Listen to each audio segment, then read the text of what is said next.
Ringo TV reactions. You already done know what it is. Make sure you rate, comment, and subscribe.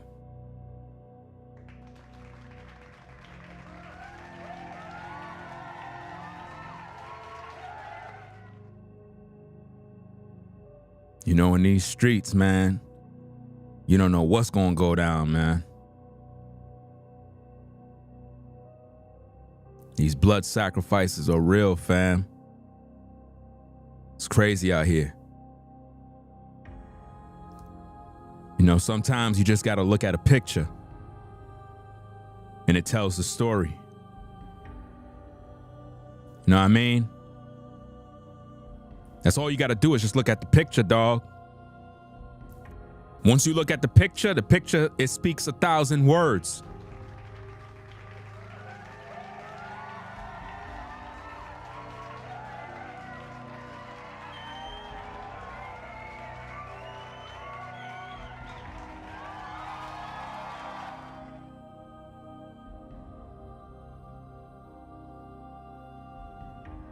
Look at bruh man on the right. You see bruh man on the right? You see how his face look? That's the sign of a blood sacrifice. That's right, fam. Make sure y'all get those likes up. Ringo TV reactions. We in the building for another one. We got to talk about this, man. Rapper Tyga. Mom passed away at about 52, 53 years old.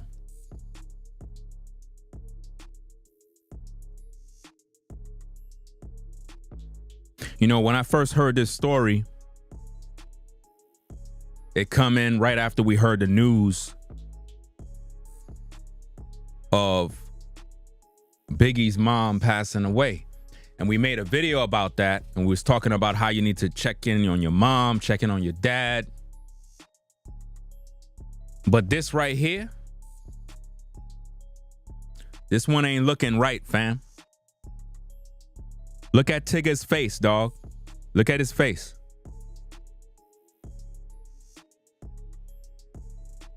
Look at his hand, dog.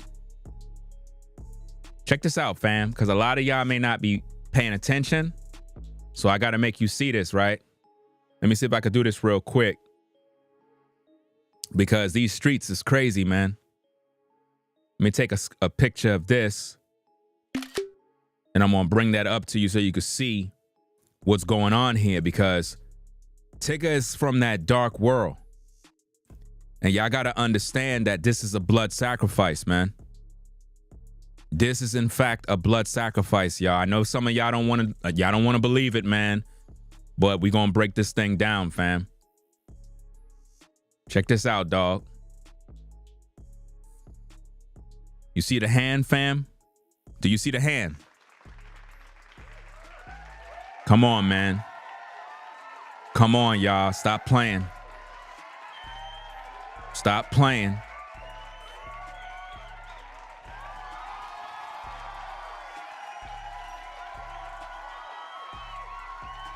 It's in plain sight, man. It's in plain sight. Yo, Tyga, you sacrificed your mom, bro. You sacrificed Ma Duke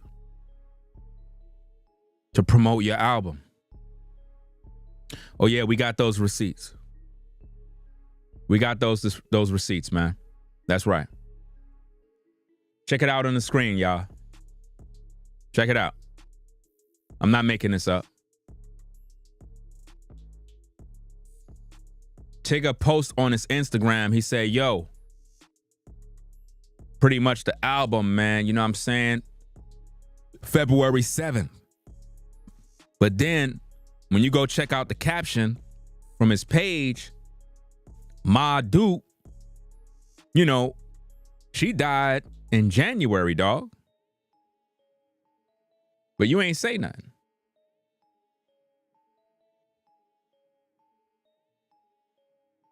She didn't die today. Well, what's good, bro? I'm just trying to show y'all the receipts because, you know, I'm not making this up. I'm trying to show y'all this was a blood sacrifice, man. This was a blood sacrifice in order for him to release the album. Because the album dropped February 7th, you know. Mom died in January 18th. That's what the date says, fam. She was born in 71. She died on the 18th of January. Dude released album on February 7th. But he made this post just recently. And yet, people can't see this, y'all. Y'all can't see? Now, let me see if I can post this on the screen. Let's pull out more receipts. Because y'all know I'm the receipt king. Y'all know when it comes to these receipts, I always bring out the receipts. Let's bring this out. Because TMZ reported on this, I believe yesterday, and it says no cause of death has been released. How? Come on, Tyga, man. You gotta come clean on this one, dog. It's like we ain't hear about you in a minute. We haven't heard your name in the algorithm. So it must have been a blood sacrifice because we haven't heard nothing from you. Like, have y'all heard anything from Tyga lately? Have y'all heard him in anything? Did his name, was he involved in anything? Like, was he buzzing? Was there anything popping? Like, I ain't hear nothing with Tyga. But now that Ma Duke mysteriously died,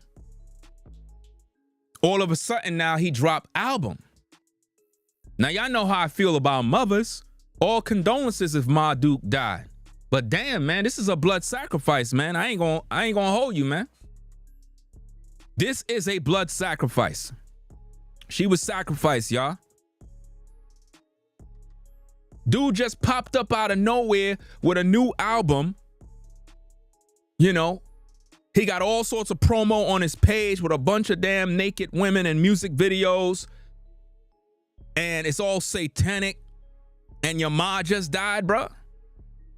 Like, why would all of that stuff even be on your page, dog? Like, you go to this dude's Instagram, it's dark. His page is dark, bro. And all you can do is put up a little caption. Let's read the caption. We're going to read all of this stuff, but let's read the caption of what he posts up, man. He says, I've been trying to understand and process why God takes the most meaningful and most beautifulest. Beautifulest is not a word, dog. You remember that rapper? The most beautifulest thing in the world. No, that's not a word, dog. Beautifulest is not a word. If you know anybody saying beautifulest, you got to let them know that's not a word.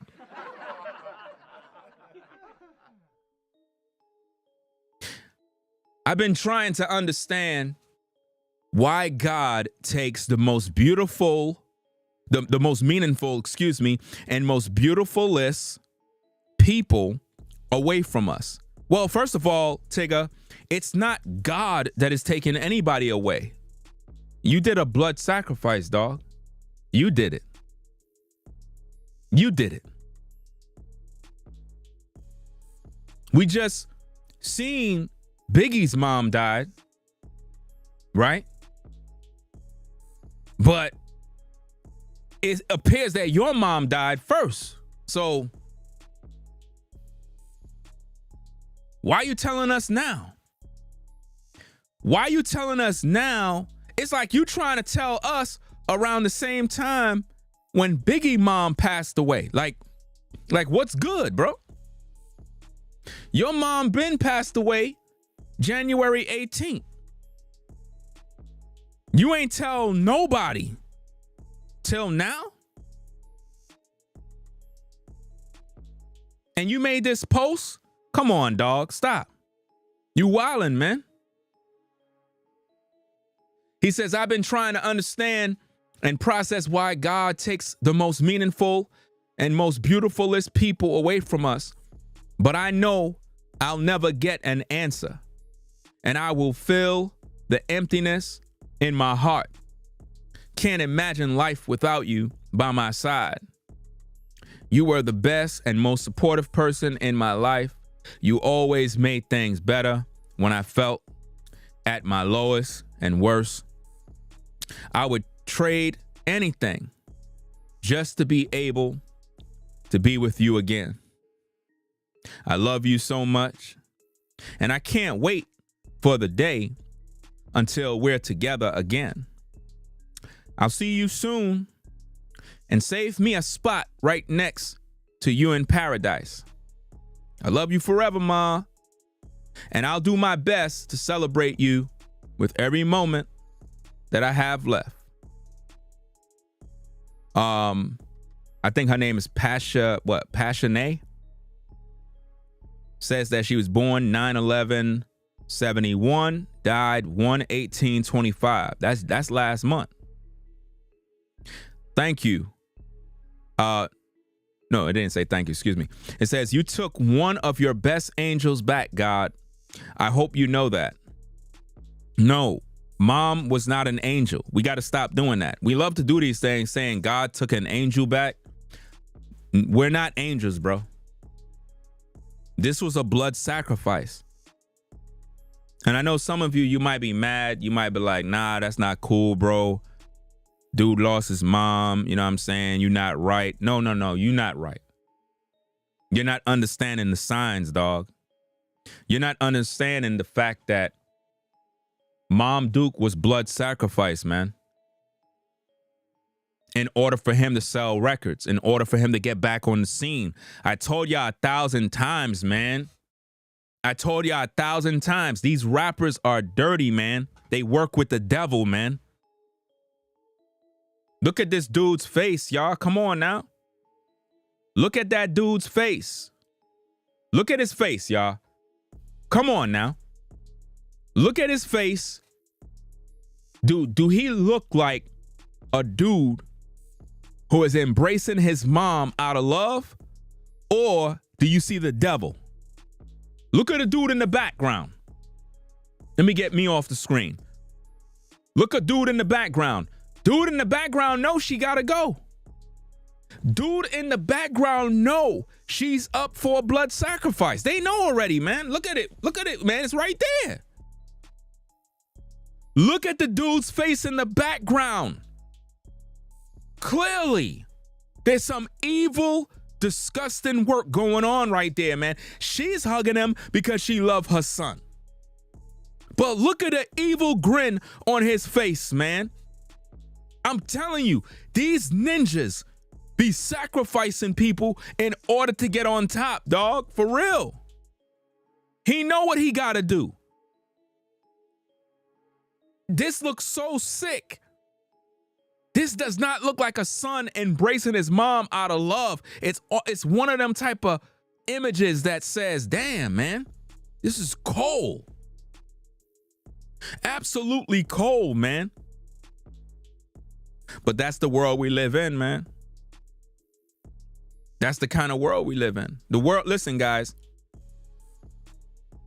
The world is sick, man. The world is really sick. Now, I know a lot of people, they probably like, but how you know it's a blood sacrifice, man? You can't read the signs? You can't see the writing on the wall? Come on, man. This ain't right, man. This is not right at all, man. Let's see if I can get this on the screen. Hold on a second. It was something I wanted to get. I don't know if I got it. It was from TMZ. Oh, I never took it. I never downloaded it. Because what happened was they had showed like a clip with her, and like he was holding her hand in the hospital. And the wristband that she had on, the band, she had one of them bands on from the hospital, and they're looking at it like maybe she was sick, something. But normally you would say the cause of death. TMZ reported there's no cause of death. So you got to question what's going on here, man. There's no cause of death. That's the thing that's crazy. There's no cause of death. Look, right on the screen, TMZ reported, no cause of death has been released. But Tyga posts a pic of him holding his mom's with a hospital wristband attached. So it appears she was battling an illness. That's what they want us to believe. That's what they want us to believe, y'all. That's how they do these blood sacrifices. If it's not the person took their own life, then they're in a hospital battling a sickness or disease or some sort of stuff. But they never tell us how their person died. They never tell us that. And it says Tyga's announcement coincides with the story TMZ broke earlier about the notorious B.I.G.'s mother, Valletta Wallace's death, but it's unclear if today's sad news encouraged the Taste rapper to come forward. You see what I mean? So it's like, did this dude post that his mom died because Notorious B.I.G. mom died? Did he use Valletta Wallace's death as a way to introduce the world that his mom died because he couldn't? It's almost like he couldn't tell the world because he knew he blood sacrificed his mom, y'all. That's what's really going down. Let me explain this to you, fam. Basically, he knew he blood sacrificed his mom, right? But it was eating at his heart. So what he did is he said, you know what? Since everybody's talking about Biggie's mom, I guess now is a good time for me to tell the world, yo, man, my mom passed away too. We thinking she just passed away. We thinking like, damn, dog, his mom just passed away. Like, I'm not sure what website it was on Instagram. I don't know if it was Spiritual Word, the Shade Room, something. Somebody posted this, and I went up in there and I was giving my condolences. I was like, damn, bro. Shout out to Mom Duke, something along them lines. I gave my condolences to him and his mom and all that other stuff. But then when I went and I started looking at the story, I'm like,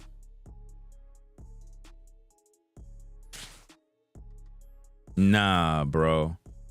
This dude sacrificed his mom, fam. And I know it's sick. I know some people gonna be mad at me, but yeah, you could be mad, but I gotta give y'all the truth, man. No cause of death. How? How there's no cause of death? How you gonna tell us mom died, but there's no cause of death? No cause? Well, and how did she die? Blood sacrifice, y'all. Blood sacrifice. And now what this does, this helped to sell his records, y'all. Come on, man. Stop playing. This helped to sell records, man. Look, album drop February 7th. Come on. Album. How your album drop on the 7th, dog, and you were focused on promoting your album, and the whole time you knew your mom died. So you use the term of mourning the loss of your mom to promote albums, man? That's what he did, y'all. His mom died January 18th. And rather than him coming out on January 18th and be like, yo, damn, y'all, bro, I lost my mom, dog. Like, for real, I need some encouragement. I just need y'all support right now, man. I'm gonna take some time off from the music. Damn, my mom, dog, like, when I lost my mom, bro, fam, I was messed up. I tried to go to work, couldn't work. I told y'all the story 1,000 times, man. Because it was like, it wasn't real. It's like, Like, this can't be real. She's still there. Maybe if I call, she'll pick up. You know? I went to work and I'm sitting down, all the other workers wondering why I'm not working. Some of them was getting a little salty because they didn't know what I was going through. And if anybody would have got out of pocket, it would have been a fight on site. You know? Because I was pissed and I just wanted to be left alone. But when the supervisor saw me, he didn't come at me with no, why you not working? It's like he read my face. He was like, you good? Like, everything good? You want to talk about something? Like, what's going on? You all right? And he sat right where I was chilling by the corner. And he was like, you all right, man? And I was like, yo, man, my mom passed away, dog. He was like, look, just go clock out, man. Just go clock out, go home, take some time off. Don't worry about nothing. You know, you need anything, call us in. And that was that. And I guess when I came back to work, that's when everybody pretty much knew, because what they did at the job where I was working at, if you lost a loved one and the word get out, they would shoot an email to everybody. Like, they'll shoot an email throughout the whole agency, and anybody that have like a work phone, I guess they would send you like a message, like condolences to kind of cheer you up and stuff like that. So pretty much everybody knew by the time I got back to work, and people were a little more understanding. So what I'm looking at with Tyga right now is that by him using Valletta Wallace's death in order to tell us that his mom also passed away, it's like he trying to get the attention of the whole world to focus on him now. You see what I mean? And the sad thing about this, let me see if I could go pull up the page. Hold on, let me see if I could do this real quick. Give me a minute. Let me see if I could pull this up. Because I want to see for myself, make sure I'm not seeing things. But let me look at this, man. Now I'm gonna show you this, fam. You got all these celebrities showing their support, right? So now I'm gonna take a picture of that. And then let me see if I could do this. Where is it? Where is it? Hold on.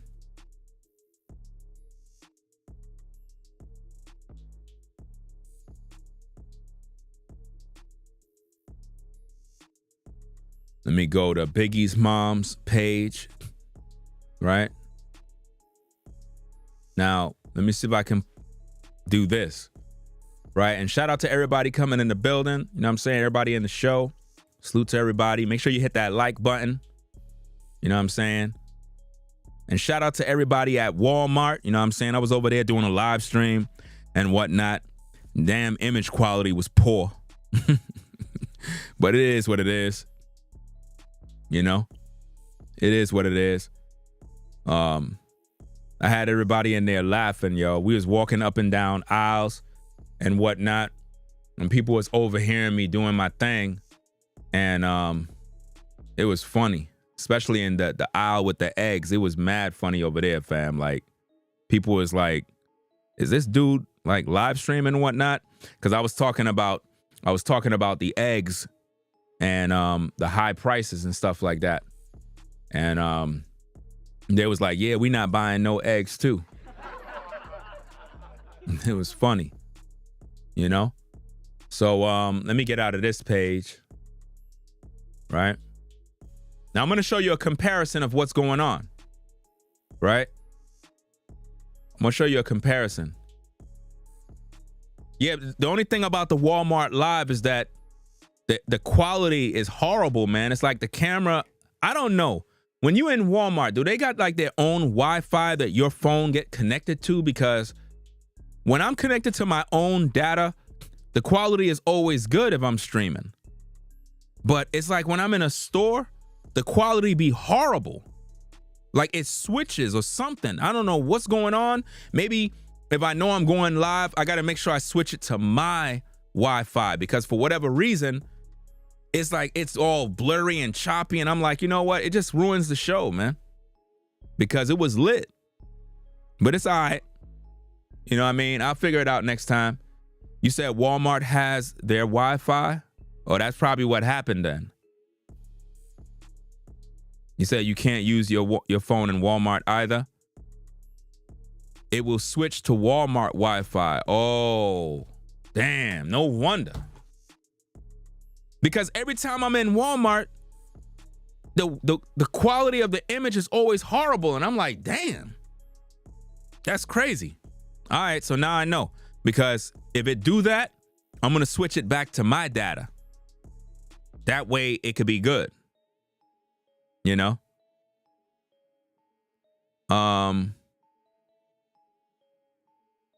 You said Apple, security, whatever. I don't care about none of that stuff, man. Y'all be worrying about stuff. I don't care about all that extra stuff. Security, this and that, phone data, blah, blah, blah. I don't care. As long as the bills are paid, I don't care. You know? But let me get back to this. Let me see if I can bring this on the screen. Here we go. All right, so check this out now, right? Let me see if I can get this. Now, this is from Tyga's page, right? I'm going to show you how Tyga clout chased off of Biggie's mom's passing. Now, check this out, gang. Check this out. This dude made his post a day ago. Got 1,252,975 likes. All sorts of celebrities. Everybody was up in there, giving their condolences and blah, blah, blah, and all that stuff. Now, think about how many people liked that while he dropped his album. Now, let's check out Biggie's mom. Let's see what happened with Biggie's mom, fam. Now, y'all know we did a good live stream with Biggie's mom and whatnot. Now, check this out. She only got 55,972 likes, fam. Imagine that. Imagine that, y'all. Biggie's mom, Valletta Wallace, got only 55,972 likes. So you mean to tell me all these industry people, all of these celebrities, nobody showed Biggie mom no love, bro? None of y'all showed her no love, dog? Like none? 55,000? What? Now, how Tyga got more love than Biggie's mom, bro? Let's make this make sense, y'all. This was a blood sacrifice, man. That's why everybody's so attracted to the post. Everybody is so attracted to Tyga's mom's passing because that passing was a blood sacrifice ritual. So all the celebrities are paying homage to the sacrifice because they all know this is what they got to do. This is what they got to do in order to be successful in the industry. And this dude looked just like his mom. How his posts. Now watch this, dog. Now watch this. She got 55,000 likes. The mother of Biggie Smalls, bro. And she's the same woman that turned Biggie's $10 million estate into $160 million. 10 million. Now think about this. Biggie's original estate, 10 million. His mama turned the 10 million into 160 million. Think about that. Somebody said, man, why are you spreading this negativity? Why are you watching me? Like, I don't even know why you're watching me for. Negativity? What negativity? You should change the channel. If you feel this is negative, I mean, why are you here watching? Let me help you out. Come on now, dog. Come on, man. It's always somebody coming in here saying somebody's negative. You're being negative. Here we are talking about a real topic. It's like nobody got no love for Biggie's mom, but yet Tyga, he posts yesterday because Biggie's mom situation was post. Look what it says, guys. Miss Voletta Wallace, look at the day it was post. 1 day ago. Now check out Tyga's post, y'all. 1 day ago. He used the death of Biggie Small's mother in order to bring awareness to his mother, taking away the attention from Miss Voletta Wallace's death. That's what he did, y'all. And you telling me I'm being negative? Dude's mom died last month. He had all that opportunity to make a post. Why you gonna post on the same day that Biggie mom's pretty much they made a post about his mom? Come on now.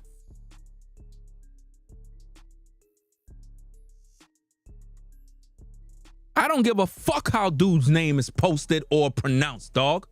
I don't care. Respectfully. I cannot stand when somebody say respectfully. Come on now, dog. Come on, man. If I say Tyga, that's what the fuck I said. Right? Now, this dude clearly sacrificed his mom. You know what I mean? And people mad at me because I'm calling it out. How you get 1,250,000 likes, Brand? Are you kidding me? And you made your post on the same day? It's like you trying to take away Biggie's mom's situation. What? If your mom died on the 18th of January, why are you posting in February?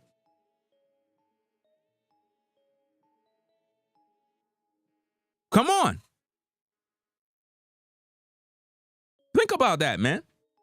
Your mom passed away on the 18th of last month, but you decide to post your mom's situation on the same day as Voletta Wallace? And y'all gonna tell me he not trying to take away the attention off Biggie's mom's death to make us forget about it? In other words, forget about her death. Let me tell you what he did, y'all. Let me tell you what he did. Album dropped on the 7th. Numbers wasn't doing too good. Peep game. Album dropped on the 7th. Numbers are not doing too good. He saw Biggie's mom's situation. He said, you know what? Let me tell everybody my mom died. Let me tell everybody my mom died. Because why? Everybody started talking about it. It reached TMZ. Let me tell everybody my mom died.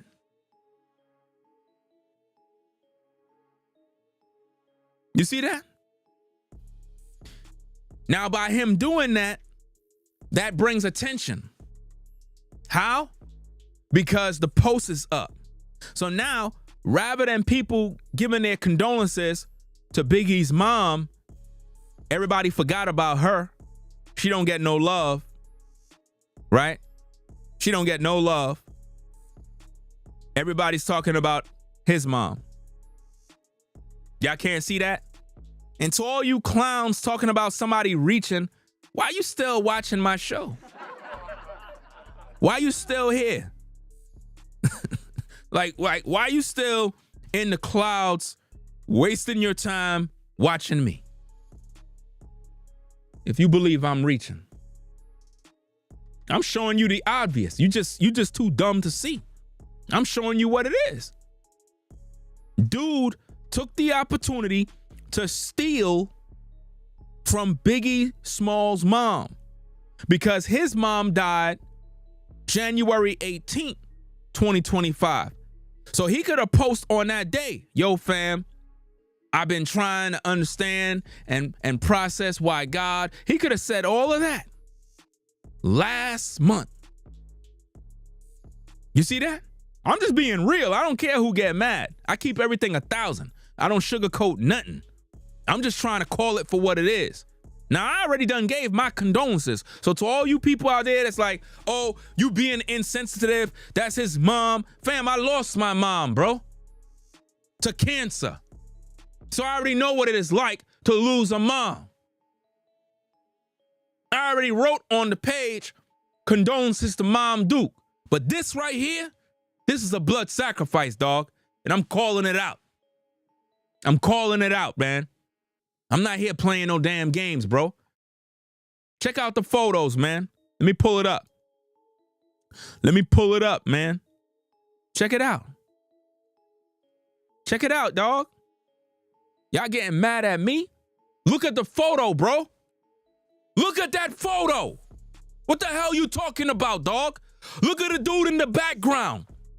He know mama gotta go. She gots to go, man. Look at his grin. Does that look like a son that is happy? He giving her the damn Judas hug, bro.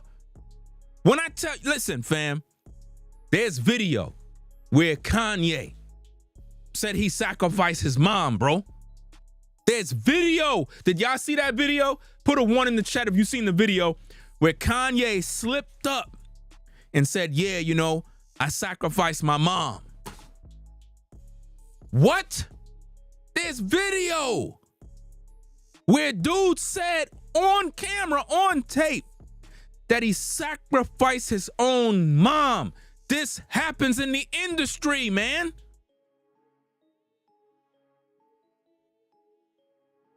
But y'all getting mad at me, man. I'm the bad guy, right? I'm the bad guy. Okay.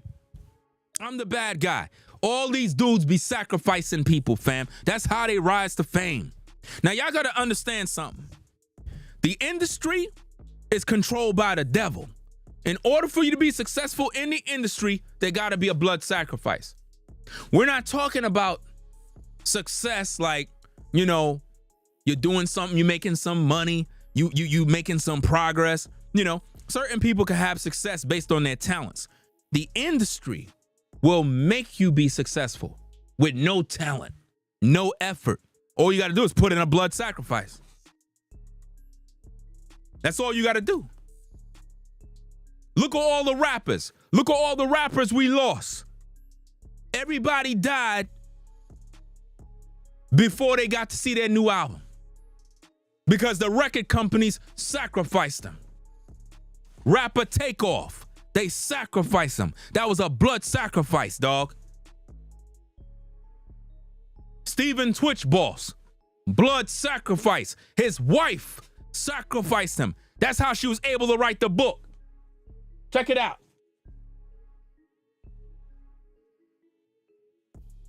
That's right. His wife sacrificed him so she could get the book deal. Now her money up. She said she was broke, but she sold the crib and bought a $5 million mansion. How you buy a $5 million mansion? Come on, man. She bought a $5 million mansion after writing in the book that Twitch left her broke.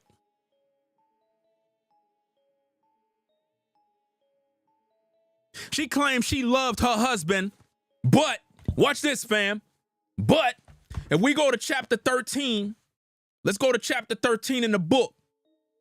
Because, you know, they say if you want to hide something from a ninja, put it in the book. You know why? Because he ain't going to read.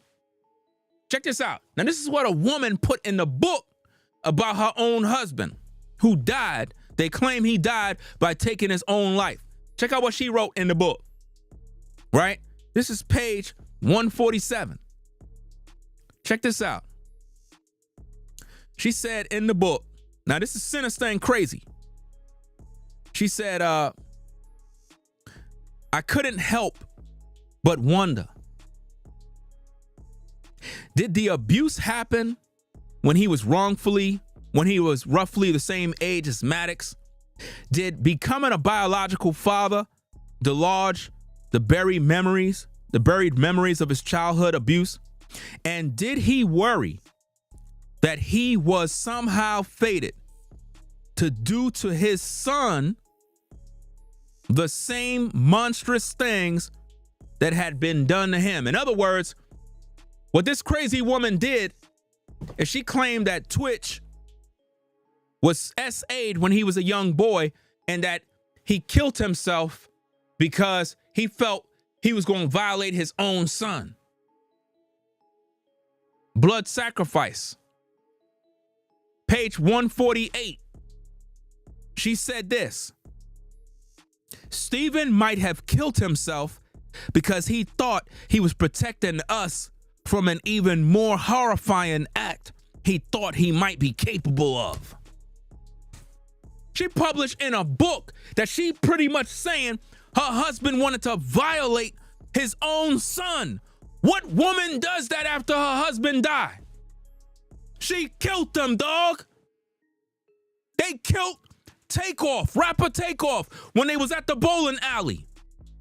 They murdered this dude, bro. Where's his justice? Where's mob ties? Where everybody at? Come on now. Where's his unk? Where they at? Come on, Yo, Quavo. Yo, Quavo, where you at, dog? Where you at? We know what you did, man. We know what you did, dog. You took out Takeoff, man.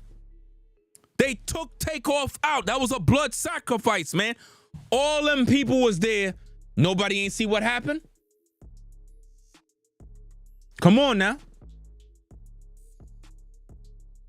Come on now. Quavo, quiet, y'all. Quavo took a check under the table. Not only that, the record labels, they had insurance on your man. They had insurance on Takeoff, so they got some bread right after he died. These things is blood sacrifices, man. He was the best in the whole group. How nobody ain't see it? Y'all remember when I did all the videos with the investigation? All them cameras was at the bowling alley, but nobody don't know what's going on. And whatever happened to the other dude? The dude they claimed did it. What happened to him? Where's his prison sentence? Where he at? What happened with the case? You know what I'm saying? And shout out to Identical. Shout out to Identical, you know what I mean? And condolences to bruh man, because he lost his brother. They were pretty much on the front line with the case too when we was fighting for justice for Takeoff. What happened to the dude that they claimed did it? Nothing happened to him. He was the fall guy, bro. Come on, man. They paid him to take out Takeoff, man. So now when you look at this situation with Tyga, look what's going on in this photo, man. And stop playing. Dude got the whole all-seeing eye on his hand, bro. Isn't that Horus? Isn't that Horus, fam? What's going on here? Look at the dude in the background with the daylight hat. He know his mom gotta go. Tyga knows that. But the mom didn't know. Again, R.I.P. to Mom Duke. R.I.P. to Mom Duke. She didn't know, fam. She did not know that she was next in line. Why do you think Diddy going through what he doing right now? Why do you think Diddy is behind bars right now? You know why? You want me to tell you why? Put a 1 in the chat if you want me to tell you why Diddy is behind bars right now. I'm going to tell you right now. You want to know why? He was supposed to sacrifice his daughter, fam. He was supposed to sacrifice his daughter, fam. That's right. He was supposed to sacrifice his daughter. He didn't go through with it. He didn't go through with it. He was like, yo, I don't want to do it. You know his ex, you know he sacrificed her, right? Yeah. He sacrificed his baby mama, the ex wife, I believe, or baby mama. He sacrificed her. The baby was up for a sacrifice, y'all. I'm telling you. But he loved her. He said, you know what? I can't do it. I can't do it. Yeah, Kim Porter. Diddy killed Kim Porter. That's right. You could get mad. I'm just telling you the truth. You know? Because people always getting mad at the messengers like we wrong. There is such thing, fam, of blood sacrifices where industry cats, because they crave success, they want to get paid. Let me tell you something, man. I don't know how many of y'all watch Nollywood films. These are like Nigerian, African films. And I got a collection of these films. I like those films. They're a little long-winded with their production, but they're good movies. These particular Nigerian films, these African movies, they show you about the blood sacrifices. They show you what goes on in the industry. They show you what the lengths people would go in order to get success. People will sacrifice their kids, their mothers, their fathers, brothers, doesn't matter, in order to get a check. You got people right now. They'll put, like the husband, he'll have an insurance policy. That's right. He'll have an insurance policy on him. A lot of money to be made. The wife will set him up, get him killed, so she could get the bread and move on with a new man. Or a dude might put an insurance policy on his wife, build up on that thing, and he know he got a couple of 100,000s or $1 million. Then he say, you know what? I'm gonna line her up, make it look like an accident, collect this bread, you know what I mean? And I'm out. People do this type of stuff all the time. They'll put insurance on their own kids, bro. Kill their kids to get the bread. It's crazy, man.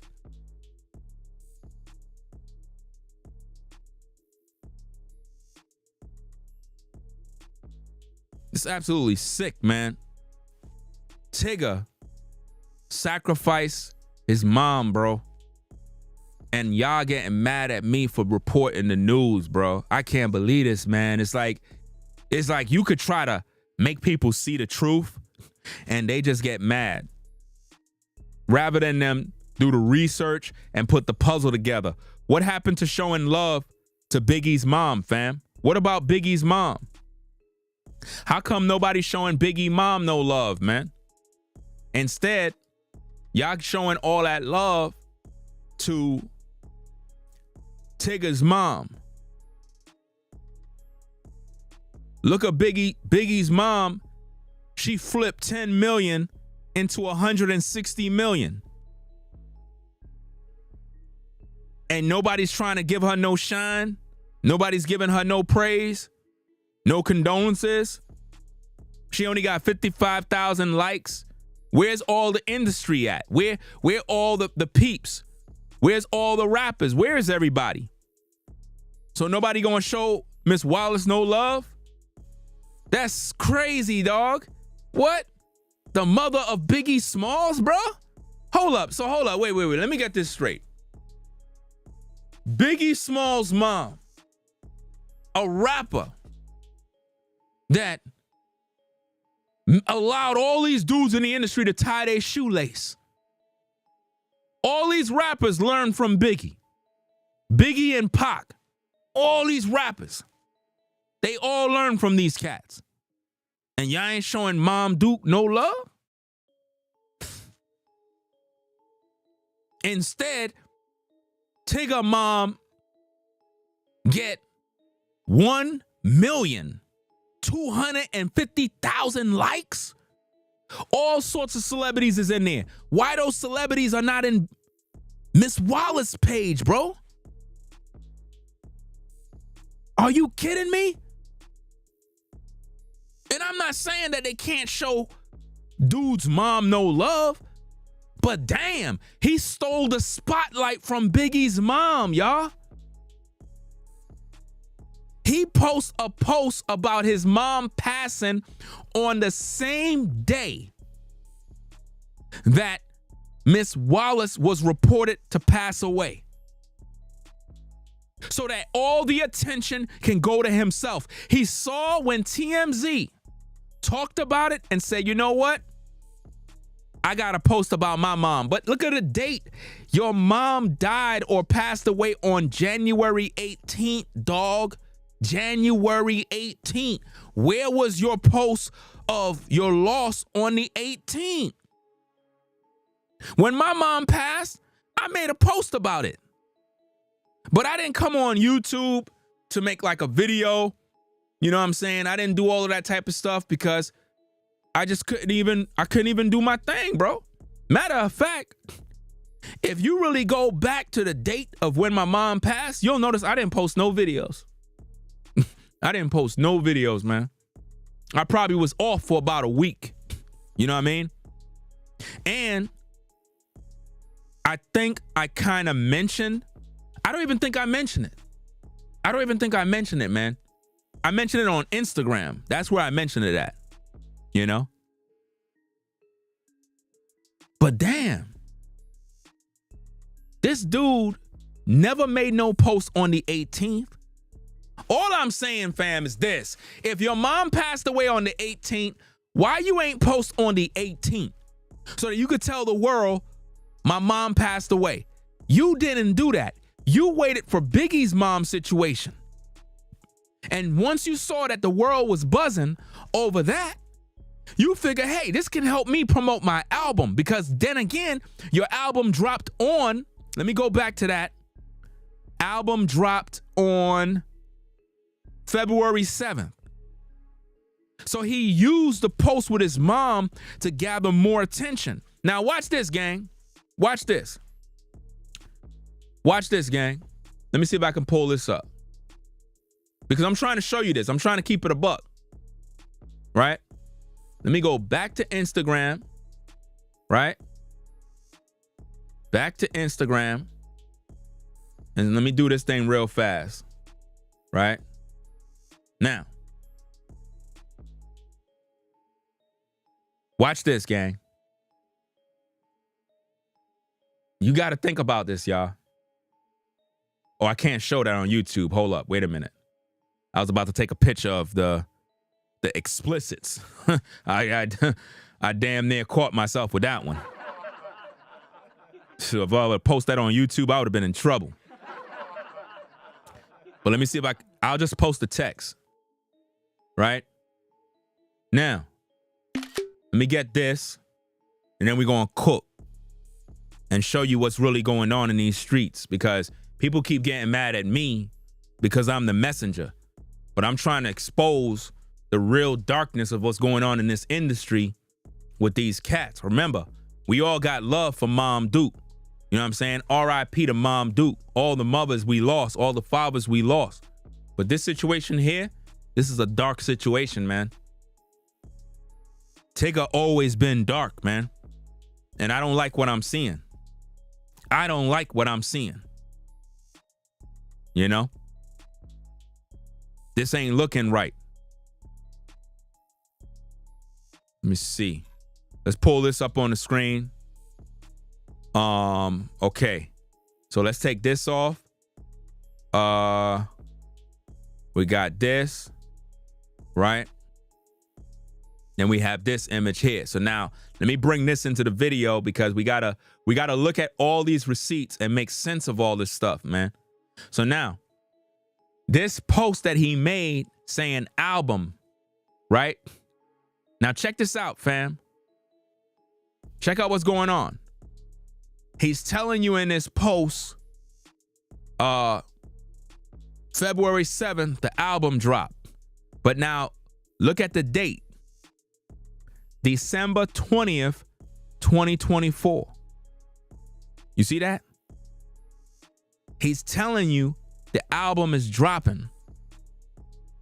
The album is dropping. Now, anytime they're about to drop an album, they have to do a blood sacrifice. So if Mom Duke passed away on the 18th, that's after the announcement of the album for February 7th. So right after he made the announcement on the 20th, right? Now you gotta look at the numbers and you gotta make sense of all of this, man. You gotta look at the numbers and make sense. Let me see if I could do this real quick, right? Let me take this off and let me bring up this, right? So now this post was a day ago. So he posted this on the 21st of this month. He's telling us about the news of her passing away on the 21st of this month, February, right? But he's telling us about the album dropping on December 20th of December 2024. But then the mom mysteriously passes away on the 18th. Come on, y'all. What's going on? And then he made a post where he showed us an image of him holding his mom's hand while in the hospital. Now, I'm going to tell you straight up. I would never post that on social media. I would never post a post of my mom with a medical wristband from the hospital and me holding her hand on the internet. The reason why he did that is for the sympathy of the people. And what that does, it helps to sell records. Y'all don't understand the science of this, man. This is why these blood sacrifices are serious, man. Because here's the thing. By him getting this attention to himself, people gonna feel sorry for him like, damn, bro, you going through. Let me go cop that album real quick, man. Let me go cop that album. You know, bro, he going through it. You know what I mean? So to show my support while he's grieving, let me go cop that album real quick. That's what he's doing, man. That's what he's doing, y'all. I know it's cruel. You probably like, you think he would be that cold? Fam, for that bread, dudes would do anything. What did Biggie tell you, fam? Didn't Biggie say that your mom would lace you up for that bread? You better go back and listen to Biggie's album. Biggie made it very clear to you. He told you. He said your mom will line you up for that bread. Your family will line you up. If your family know you getting money, you know what I mean? And you didn't get them no bread, they might line you up. That's why you really can't trust everybody in your immediate family. Maybe there might be somebody you might be cool with, but for the most part, if you getting money or you successful or you're doing anything that's prosperous, most of the time your family not going to be rocking with you, man. They're going to be hating you. Low key. You know? Cousins, everybody. All I always tell people, man, is make sure you always show your mom love, show your dad love, you know, stuff like that. But most family members in today's day is dirty, man. Sad to say, a lot of y'all got family that is dirty, man. Dirty. They hate you, bro. Some of y'all just got a new job. You told your cousins, they mad. You know? They pissed off with you because you bought a new car. You got your first apartment. They salty. Oh, you think you better because you got this and that? Come on, man. Y'all all going through that, man. Y'all all dealing with that mess. This is what they do.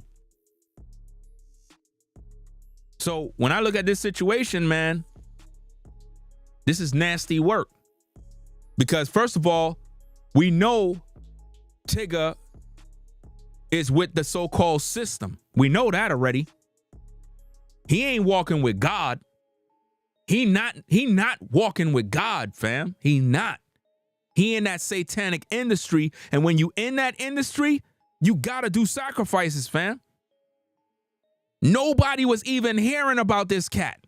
Nobody even known his name till now. All of a sudden, people talking about this dude. And they're using the mom in order to get him the recognition right now. He's getting the clicks. He's getting the views. They go into his Instagram. They're following his stories. They're clicking. They're liking. And they're buying the album. Somebody's going to buy it. You know? And the thing is, they would have never bought it if Mom Duke didn't pass away. Because why he didn't tell us this on the 18th of last month? Why?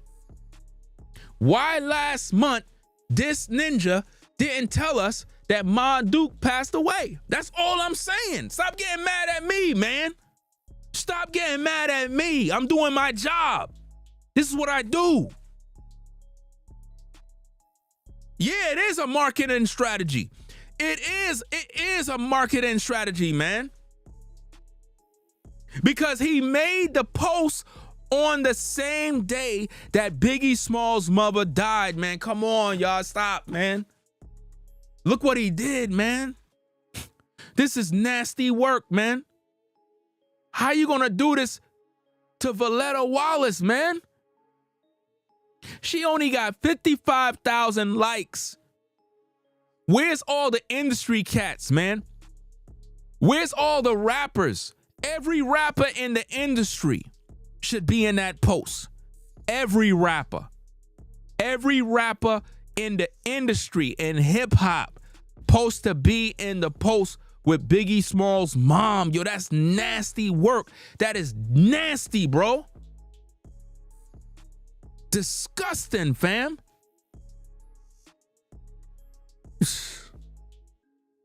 That's crazy, man. Dude used his own mom's death to sell albums, man. To sell albums, man. How damn wicked could you be, man? How wicked could you be, dog? You were supposed to be grieving last month. You waited until another man's mom passed away to steal her day so you can shine. Dude got 1,250,000 likes, man. If you go to his post, all sorts of blue check marks you'll see up in there. All sorts of celebrities. Everybody. Fat Joe in there. What is that? Anikieo, whatever her name is, singer. You got everybody's in there, man. And she died young, bro. 52, 53?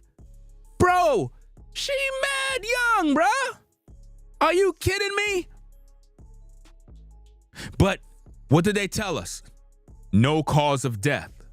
What? No cause of death? Nah, you tripping, Ringo. Nah, that's what they said, fam. TMZ reported no cause of death has been released. So how she died? How did she die? Could somebody tell me how she died, bro? What happened? How? How did she die? How did she die? Nobody don't know? What's going on? And think about this. Look how TMZ reported this. You got to see how they reported it, gang, so you could pick up. Look what they said. Tyga's announcements coincides with the story TMZ broke earlier about the notorious B.I.G. mother Voletta Wallace death. See? Now, what is TMZ doing here? TMZ is telling us how brother man gonna post about his mama dying right after we break the news about Voletta Wallace. Come on.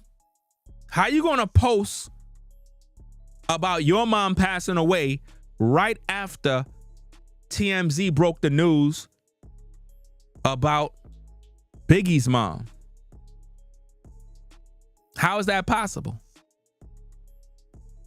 That's what they're really doing. They're making you know that right after Voletta Wallace, pretty much her passing and the post was made, Tyga came right after that and made a post about his mom. Even though his mom passed away last month. Last month, his mom passed away, guys. Last month. And you trust that this dude is showing love? Bruh man in the background with the shades? Know what has to happen. It's so, you know, it's so crazy, man. Photos would tell you a lot, man. If you let me tell you something. To everybody that is viewing right now, I need for you to go do something. Seriously. Everybody that's viewing right now, right? If you got any updated photos that you got with family and friends that are up to date, you know what I mean? I would say between like 2019 to about 2025, all your photos from 2019, 2025, you need to look at those photos, man. Those photos would tell you who the snakes are around you. Photos are very interesting, man. If you go look at photos and look at how people look when they stand next to you, you'll see the devil, man. Go look at your photos. Go look at the people that are in your photos. I guarantee you're going to see their facial expressions, the way they posing next to you. Maybe it was a photo where you were dapping somebody up and it just didn't look natural. It's because they was a snake the whole time. Some of them people in them photos, you're not even cool with today. And when you go back and look at the photo, you'll know why. That was the devil the whole time.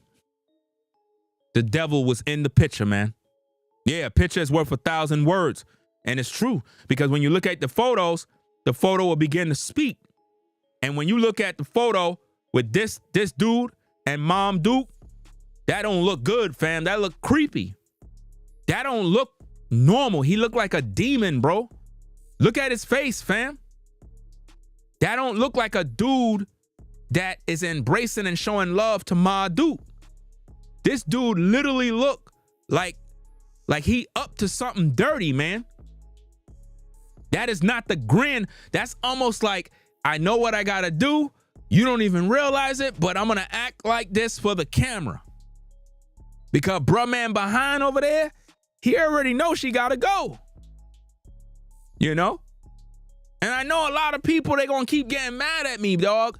Look, you could get mad at me today, but let the story marinate. Let the story marinate on you, man. Guys, now I'm gonna show y'all something, man. Y'all ready for this, man? You ready for this one? Because y'all be getting mad at me, man. For no reason. I'm just doing my job, man. My job is to report the news, man. I know it's tough, but somebody got to report the news, man.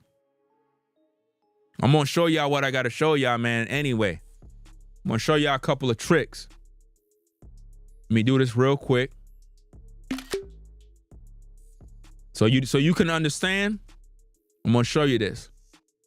Now, when I show you this trick, I want you to do this with these photos. Photos is a snapshot of somebody's soul. When you take a photo, right? You're taking a snapshot of a person's soul, which is showing you the intents of their heart. The photo don't lie. The photo do not lie. Now, I'm going to show y'all something real quick, right? I want you to see this because it's going to shock you. It might scare you a little bit. Now, if you try this, you may get a little nervous, but I got to show you this, fam. Now, watch this, guys. Now, look, you see how Tyga's face is, right? You see his face, right? Now, you see that little smile? You see that grin? That grin is the devil, man. Watch this, gang. Now look at his face. You see his eyes? His eyes is sad, man. His eyes is sad, dog. His eyes show that he know he lost his mom. He already knew what he had to do, man. I know it's bothering you. Let me make that larger, fam. Look, I know it's bothering you, but I have to show you the truth. Y'all think this is a damn game. I'm not here to play, man. I'm not here to play. Let me do that larger. Let me do this larger for you because people always mad and I'm trying to show y'all the truth. Watch this, gang. You see his face? You see his face, right? Now watch this. Let me bring that back up. Watch this, right? Let me bring that there, right? Let's take this. Now again, you see the smile, you see the laugh, you see the grin. Look at bruh man behind there. He already knows she gotta go. Watch me cover his mouth. Look at his face, fam. Look at the eyes. The eyes don't lie. They say the eyes is a gateway into a man's soul. His eyes show sadness, fam. His eyes, while he hugging her, he know she gots to go. She gotta go. You see that? Why you think bruh man in the background got on the dark shades? Why you think he got on the dark shades? They always wear those shades. You know why? To hide the evil intent. To hide the evil intent. Look at his face, man. Look at the eyes, fam. It don't make sense. You see the eye? You see that? Sadness, fam. Sadness. That's what I see. He's not thinking. He's looking like, damn, you gotta go. I gotta do it. Now watch this, guys. You ready for this? Boom. You see that? You see that? Now, once you cover the eyes and you see the grin, you would think that his eyes would match his smile. But it's not the same because his heart is not in the right place. A picture is worth 1,000 words. Look at how he look without the eyes. You see the grin? You're expecting his eyes to be glistening. That's what you're expecting. You're expecting his eyes to be glistening and showing a lot of support for his mom. That's what you're expecting when you look at this photo. If you look at this, look at his mouth. You're expecting for the eyes to have a lot of glistle and surprise and happiness. But when you look at the eyes, when you take this thing off and you go like this, you see the pain. But you see this? This is why I say you cannot, don't listen. When you look at photos, you got to always cover the eyes. Look at the mouth. Then you cover the mouth and you look at the eyes. If it don't match up, fam, that person is evil, man. He's hiding his pain, dog. He's hiding his true feelings. On the top by the eyes, he's showing the pain. The bottom is a smile. Matter of fact, let me see if I could do this real quick. Let me see if I could do this. Watch this, right? I'm gonna see if I didn't have this plan. Right? Now, I can't play the music because there's copyright, right? But let me see if I could do this. I didn't have this plan, right? I was supposed to do a video with this, right? And the video was supposed to be about how men, they go through a lot, and it's like they block their feelings. You know what I mean? Let me see if I could do this. Hold on.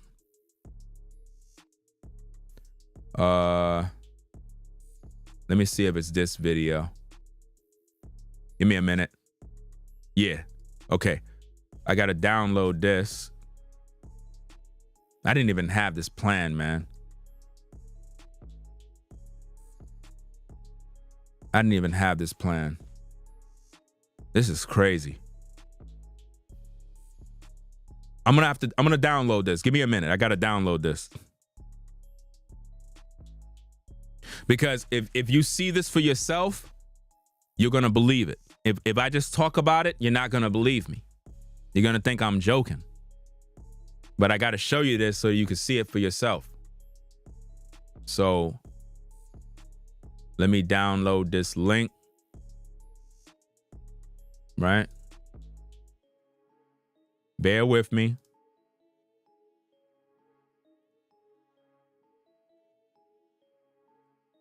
And meanwhile, while we doing this, click that like button, fam. We need those likes to hit 1,000, man.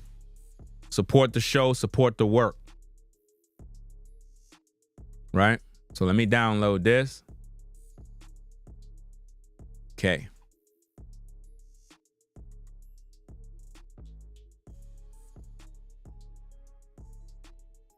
All right. It downloaded already? Okay. Now, again, I cannot play it because it's playing an Eminem song, right? Now, the song that's playing in the background is the song where I think Eminem is saying, "Hush, little baby, don't you cry." Y'all know what song that is, right? It's a sad song, right? It really is. But what I want to show you is how a person can have pain and they hide it with a smile, right? So now, let me put it on the screen. Let me get it for you. I got to make sure that the music is off because of copyright, right? Let me turn this off. All right, so the volume is off. So let me get this on the screen here, right? Let me get that up, right? So it's coming from that YouTube channel right there. So if you go to that YouTube channel, you'll be able to hear the music with it, right? But what I mainly want to show you is dude is going through it. He in his car listening to Eminem. He's really dealing with some issues, you know, probably depression, various other stuff. And, you know, he's going through it, right? Again, I can't play the audio, but let me explain it for you. Another dude was filming from his car, watching him, you know, having a moment. He was listening to Eminem, and the dude asked him, "You good, bro? You good?" And immediately he started smiling and started saying that he is good, like everything is all right, like he's not going through anything. So let me play it. Just look at the body language, and you're gonna see what I'm talking about. You can see dude is going through it. Probably crying, frustrated, pissed. Now he flipped that around, smiling, acting like everything is good, cheesing, but he going through it. You see? You see what I mean? This is what I mean. Now, again, dude rolled down his window. Dude clearly is going through it. Look at this. Look at his face. You see what I mean? pain, suffering. And once the person called him out, he switched up, smile on his face. Everything is good, you know, because he's hiding the pain. You see that? That's the same thing that Tyga is doing right there. That's what Tyga's doing.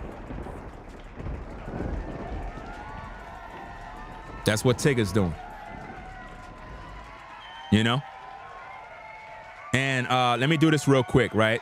Check this out, because some of y'all might be like a little confused about what I showed you. So let me do this real quick. Let me make sure and post this. This is the link to that video clip, right? Therefore, you could watch that on your own and you could get a better understanding of it. It'll hit you the right way if you watch that on your own time and just copy the link and watch after the stream or whatever the case is, and you'll see for yourself. Dude is in the car. He feeling, you know, emotional, sad, crying, whatever. He probably had a breakup, probably lost his job, probably going through something. And then the dude was like, yo, you good, bro? You good? You all right? You having a moment? And he switched into a smile face. And what that show is, a lot of times men will be going through a lot of mental pressure, stress, depression, anxiety, whatever. And when we get around other people, we put on a false smile. We'll act like we happy. It's just like you'll walk around your people like, yo, bro, you good? What up, bro? Yo, you good? Yeah, man, I'm good. You all right? Everything okay, right? Yeah, I'm good, man. Everything good. But you going through hell, bro. And that's what Tyga's going through, because he know what he got to do. That's what I'm trying to make y'all see. You know? And that's how it be with a lot of us brothers. When we're going through, we don't know how to talk about it. So we hold all that anger and stress and everything inside. But the problem with this is that he knew he was going to blood sacrifice his mom, and bruh man in the background know he got to do it too. So that's sort of like him saying goodbye. You know what I mean? Like, you're up next for a blood sacrifice. Once they do it in the contract, you got to go. You know? You got to go, man. That's just the way it works. Now, some of y'all probably would think, nah, he wouldn't do that. That's not the case. You know, nah, he's a good dude. Nah, I'm telling you, these dudes sacrifice their own family members, man. You know? That's just the way it is, man. JC Film says, it's not easy to lose a parent. Well, I lost my parent. What that supposed to mean? You want to be all sentimental and emotional now? See, you fell right for the okie doke. That's how I know this is a blood sacrifice, because Tyga got that spell on you right now. Because what you're doing is almost like you blaming me for her death, bro. Nobody's making fun of her death. Nobody's making fun of that. I find that when people die, people show more respect to the dead when they dead than when people living. When people are alive, y'all don't give a fuck about them. Where were you to be like, shout out to Tyga's mom when she was alive? You didn't even fucking care. You didn't even know his mom. You ain't know nothing. All you knew is what you know today. And you're being emotional. And this is the problem. If you're being emotional in a live chat because you're mad because I'm doing content, then you're proof that what Tyga did is working for him. Because while you're being emotional, right, he's making money off the new album. Because all of you are being emotional and you're running out to go buy albums because you're emotionally invested. And what it does, it reminds you about when you lost your parent. I didn't kill his mom, dog. So what are you being in your fifis for? I'm talking about blood sacrifices. You over here like I don't get it. You know? I lost my mom to cancer. It is what it is. I already went through all my issues, and I still do. But that's beside the point. This dude, based on the tapes, blood sacrificed his mom, bro. And a lot of people don't want to listen to that because, again, they want to act like everything is all good, you know? I'm not here to play these little games, bro. His mom died on January 18th. Why is he telling us this on yesterday, the same day that Biggie Small's mom died? Why? Why he stealing her shine? Why he did that for? You know? Come on now. And I find, you know what I find too? A lot of dudes be more emotional than the women. It's like women are more likely to understand the content, and it be you brothers that be acting like women, bro. Like seriously, y'all be acting like women, fam. Y'all don't know how to listen and just maintain and pay attention to the content so you can learn. If you don't like the content, then leave, dog. Like for real. I don't even know why dudes be watching me for. If I don't like something, I wouldn't even be watching it. Like, just leave, fam. And stop acting like a damn woman. For real, for real. Because this is grown man talk over here. I'm trying to show the real. If my mom passed away January 18th, I'm not going to be telling y'all February 21st. I'm not going to be telling y'all. Listen to what I just said, gang. If my mom passed away January 18th, I'm not coming on YouTube on February 21st and be like, yo, fam, you know, I lost my mom. You know what I mean? God, you took away another angel. What? I'm not doing that a whole month later. No. Anybody that would do that is using their own mother's death to garner sympathy so that people can buy albums. Period.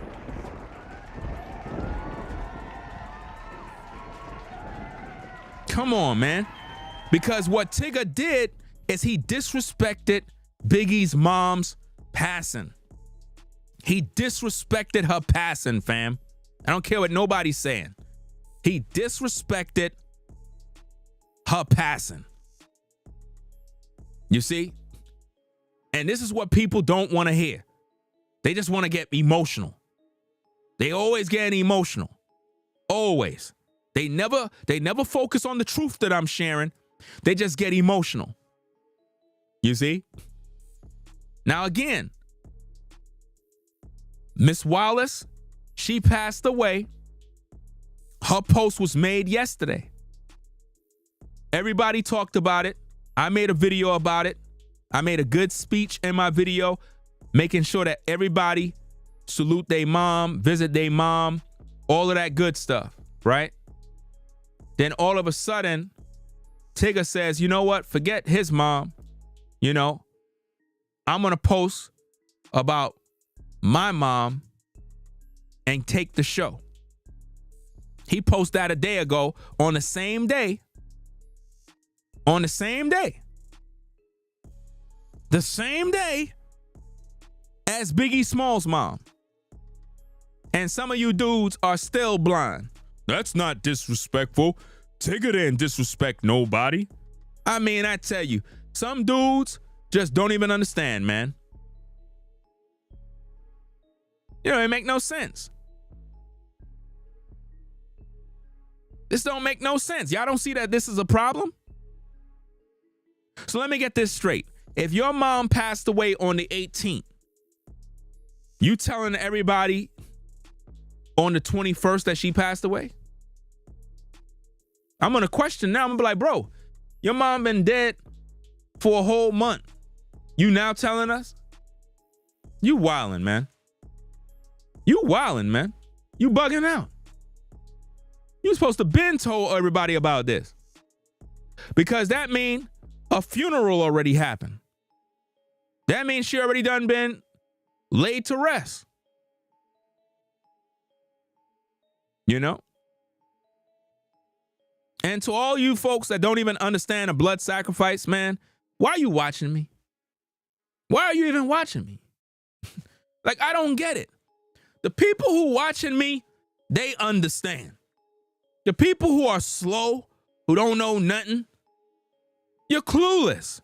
We don't got time to try to educate you on blood sacrifices if you ain't paying attention? You know? JC says you are attacking people family online. Attacking people family online by sharing my opinion? When did I attack somebody's family? You know, the word attack is a strong word. To attack somebody is to physically harm them. How am I physically harming someone by sharing my opinion? And why are you still watching me? It's always an emotional dude. It's always an emotional dude who is in my chat crying, talking about me attacking somebody's family. I'm speaking the truth. If someone passed away on the 18th, why would you report that they pass away the next month on the 21st when Biggie Small's mom death was reported? Why would you do that? While promoting an album.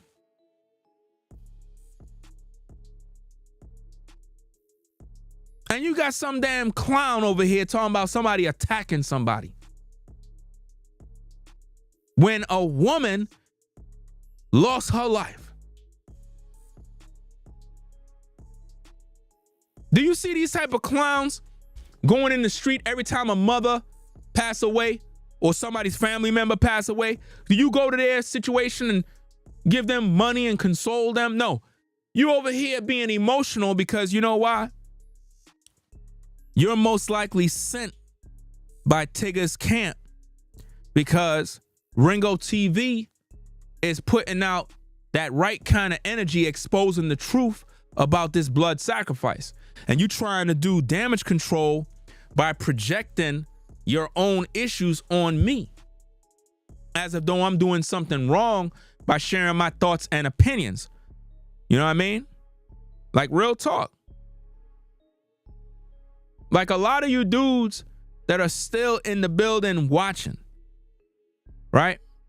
And you don't agree with me. Why are you still here? You ever ask yourself that? You don't got no money to get. You don't got a job. You don't got a woman to smash, get some head, get some top. Like, you don't got nothing to do.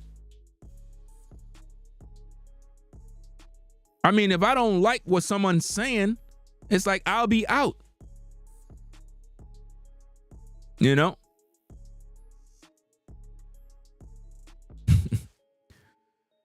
And you could tell these dudes' ages, fam.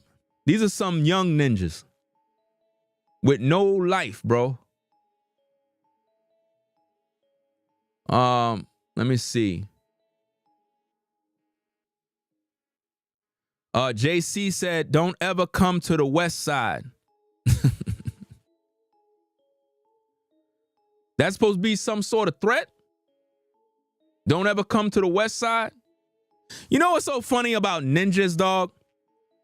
You ninjas talk all this talk, but when the white man come around, fam, you act like a bitch.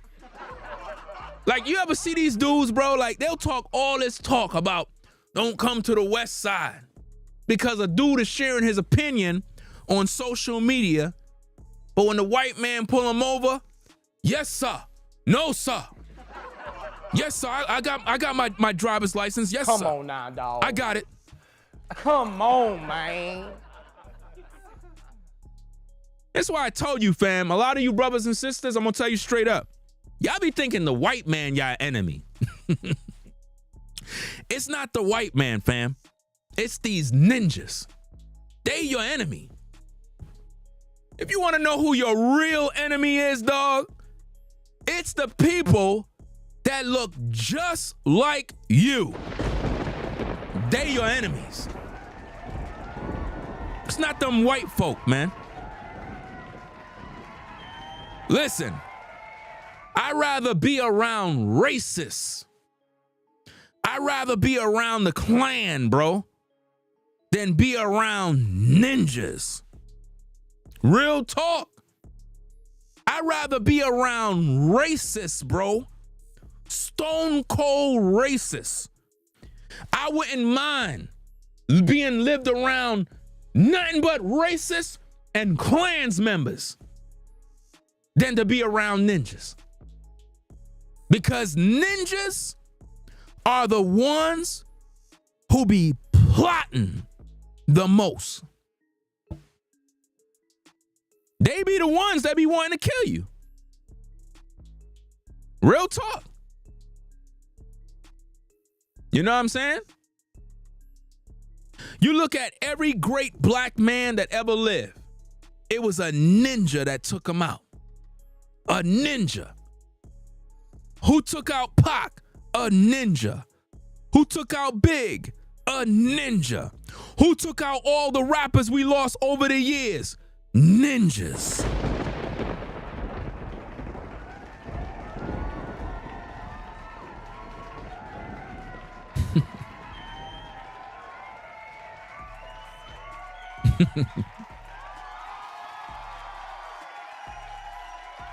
So guys, when we look at this situation here, fam, this ain't looking right, dog. People are getting sacrificed, bro. Now, what are the odds? What are the odds? I mean, dudes, to the brothers and sisters in the comments, to those of you that lost a parent, when you lost your mom or your dad, did you report that they passed away a month later on social media? Or did you talk about it the same day or day after? That's if you got like a social media. Some people don't post on the web. But I mean, if you're a person who got a Facebook, Instagram, if you lost your parent, you normally post the same day. Because it's like you going through, so you're kind of looking for support. You're looking for encouragement. You know? You ain't gonna post a month later. You ain't gonna do that. You see what I mean? I remember when another brother that pretty much followed my Patreon, you know what I'm saying, and on Instagram, he had lost his pops. And he made a post about it. And then I pretty much made a post about it on my Patreon to show support. Because I know what he going through. Anybody that lost a parent know that. But this situation here don't look right, man. I don't like it. And I don't like when dudes are acting like women when another man is speaking his truth. I don't like that. Imagine ninjas want to kill you for your opinion. That's when you know you cooking. So I'm trying to figure this out. All them cops that kill all them black men in the West Side, did you ninjas from the streets go put in that work to take care of that? Or are you a fucking coward? Which one? Let me know.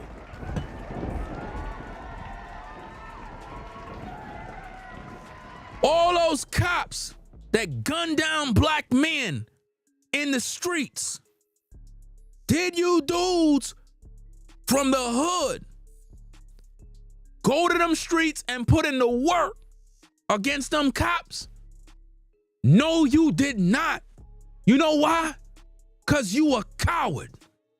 The only time a black man want to talk heavy is when he on social media or when it involves another black man. It's something about a ninja. Ninjas take great pleasure in bringing bodily harm to other black men. But when it comes to the white man, y'all don't do nothing. Ain't that something?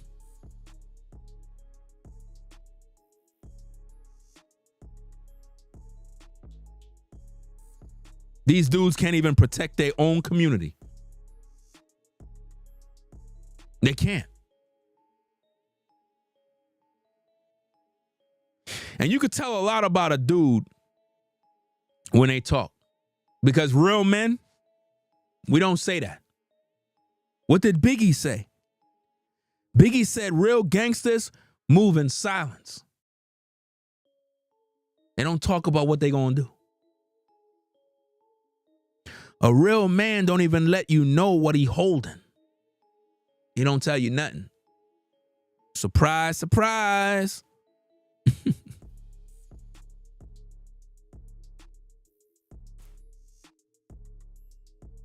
But this situation, dog, this ain't looking right, man. Died on the 18th, but didn't report it on the 18th. Wait for the 21st and reported it right when Biggie Small's mom died to take away her shine, to take her spot. And now nobody's talking about Voletta Wallace no more.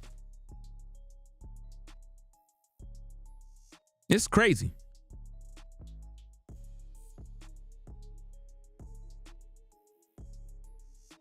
That's what goes on, fam. Let me see. Ba-ba-da-ba. Okay. Take care of that real quick. Ba-ba-da-ba, ba-da-ba-ba. Let me do this real fast.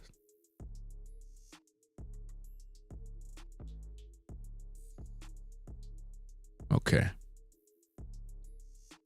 And I didn't even read this post from Voletta Wallace page. Let me read this. Let me do this.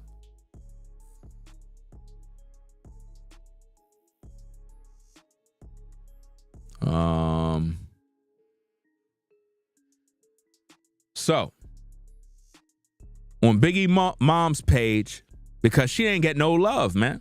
I'm trying to figure out how did Tyga get way more love, man, over his mom passing, but nobody showed Biggie Small's mom no love. What the heck is going on? Y'all don't think that's a problem? Am I the only one that's noticing this? This doesn't make no sense.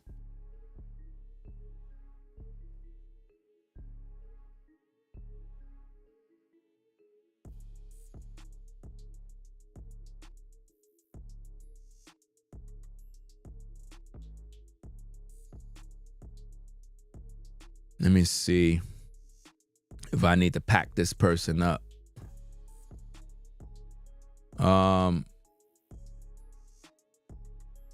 So let me get this straight. At Curious, you saying that I'm taking away the shine off of Miss Wallace?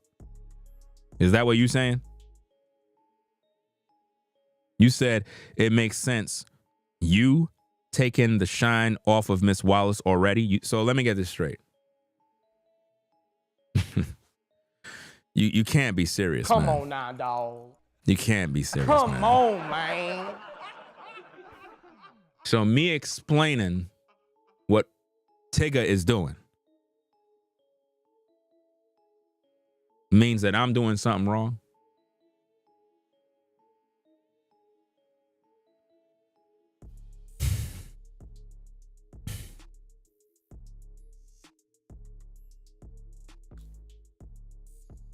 This world is wicked, man.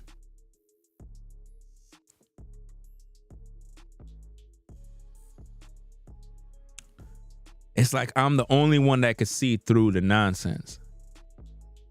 We're talking about Biggie Smalls, a rapper, an iconic rapper that had a career that took off. Everybody know he was going to do great things. His life was cut short. His mama passes away. And y'all don't see this? This is crazy, man.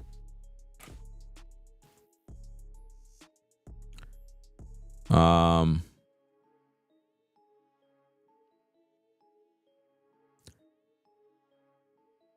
me see.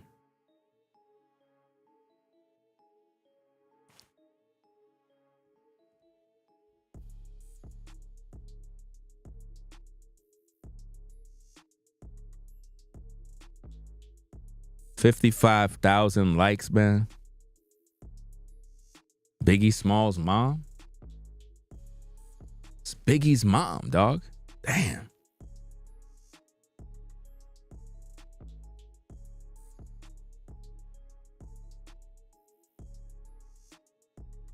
That's how you know it's a blood sacrifice. Because Biggie's mom's passing, based on what we got from the tapes, was natural causes. That's what they're saying. So they're not focused on it being like, it's not like Tyga situation, you know? Give me a minute so I can deal with this.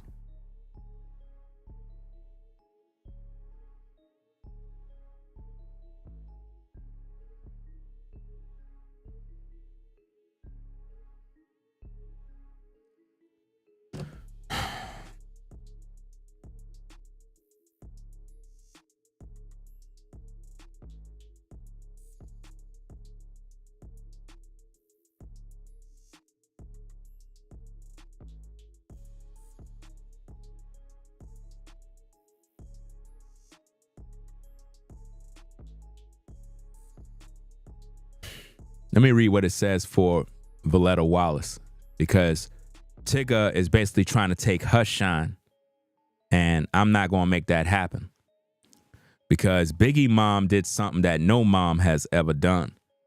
Biggie mom took $10 million in his estate and turned that into $160 million. And I don't see her getting no love. You know why she's not? Because the industry didn't get to touch none of that bread. The industry didn't get to touch none of that money. That's right.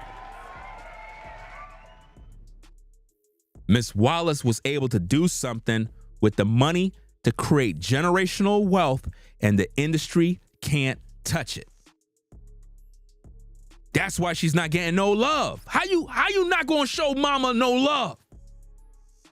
Took $10 million, turned it into $160 million, bro. It gotta be with the right people. Somebody gotta be protecting that fortune. You know? Shout out to Exandra for the support, always sponsoring the show heavy. Shout out to you for supporting the work. Let's get them mad. Let's get them haters mad. You know what I mean? Says keep up the great work.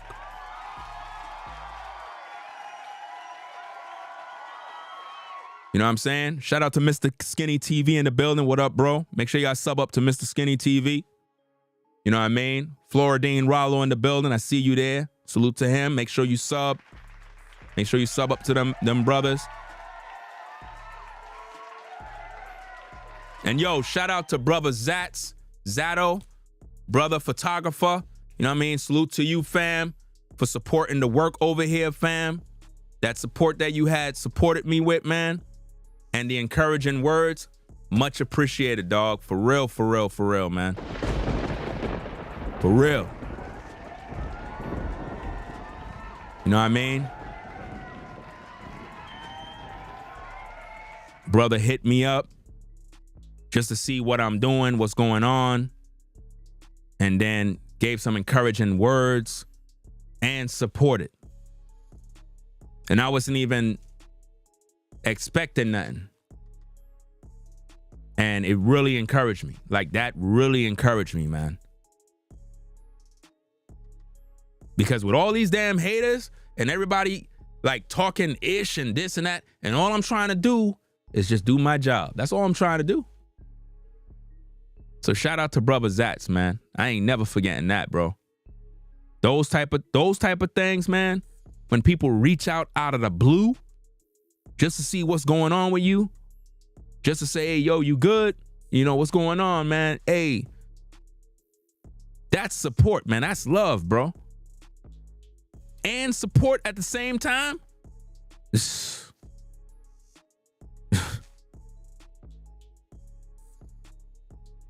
So, hey, once again, shout out to Exandra for her support. Always supporting the show, man.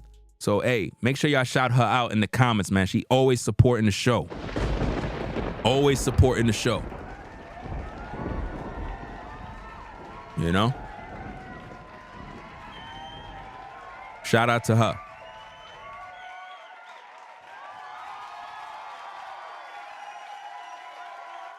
But let me read this thing because Miss Valletta Wallace deserves everybody's attention right now. I think that it is foul.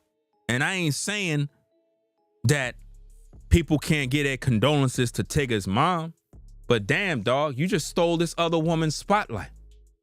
It's like taking the flowers off her gravesite and putting it on your mom's gravesite, bro.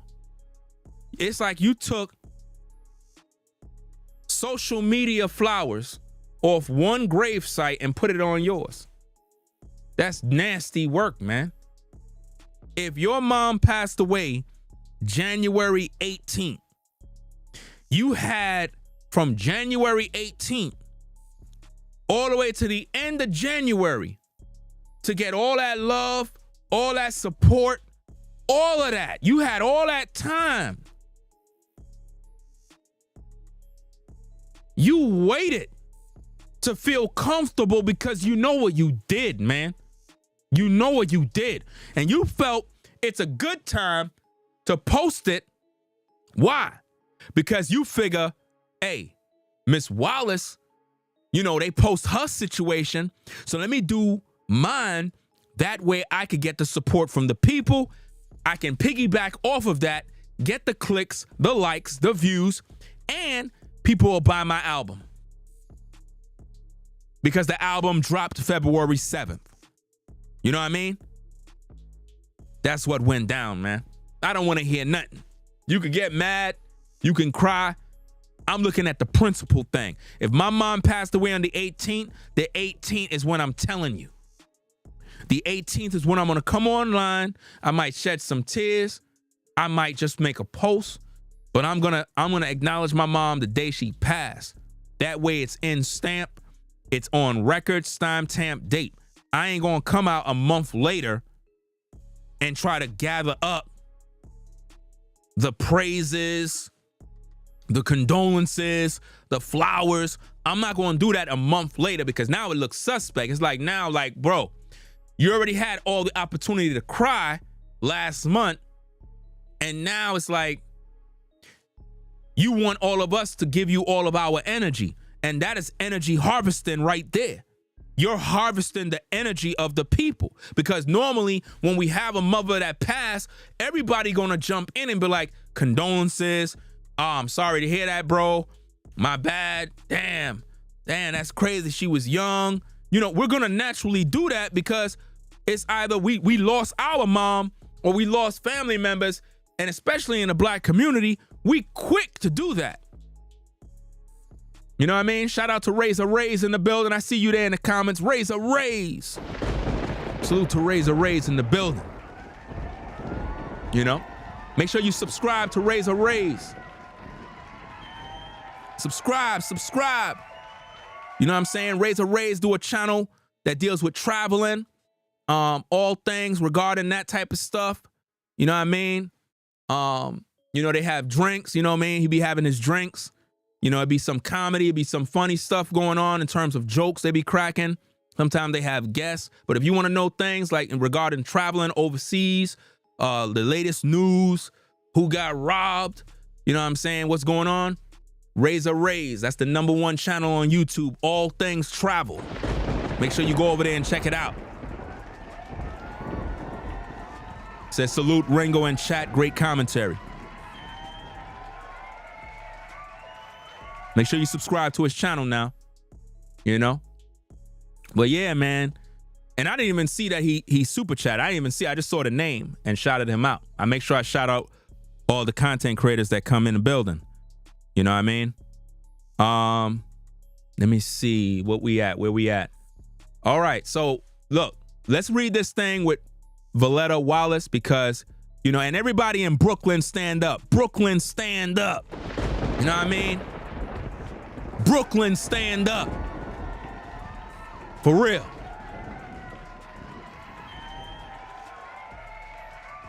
You know what I mean? This supposed to be, and again, condolences to Tyga's mom. But at the same time, dog, yo, you stole the spotlight. You stole the spotlight from Biggie's mom, bro. For real. You stole the spotlight, dog. That's not right, man. That's not cool, man. Your mom passed away last month on the 18th. You now telling people on the same day Biggie mom passed, dog? Come on, man. That's crazy. Why now, bro? I understand all the condolences stuff, dog. But you stole the show. You stole another brother's mama's time of passing. You skipped the line. You skipped the line. That's like my mama passed away today. I'm grieving the loss. And then here you go post about your mom. Yeah, she passed away, but she passed away 3 months ago. But you now telling us. So what happened? Everybody leave my page. They go to your page and they giving you praises and condolences and flowers and buying your album and everything else. And I'm like, damn, but your mom passed away 3 months ago. Why are you telling us now?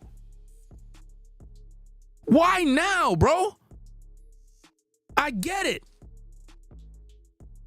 But damn, why are you saying it now? Give Miss Wallace her flowers, man. Why all those people are at your page? 1,250,000 likes? Bro. Shout out to Floridine Rollo for the support. Floridine Rollo for the support. And again, make sure y'all subscribe to Floridine Rollo, man.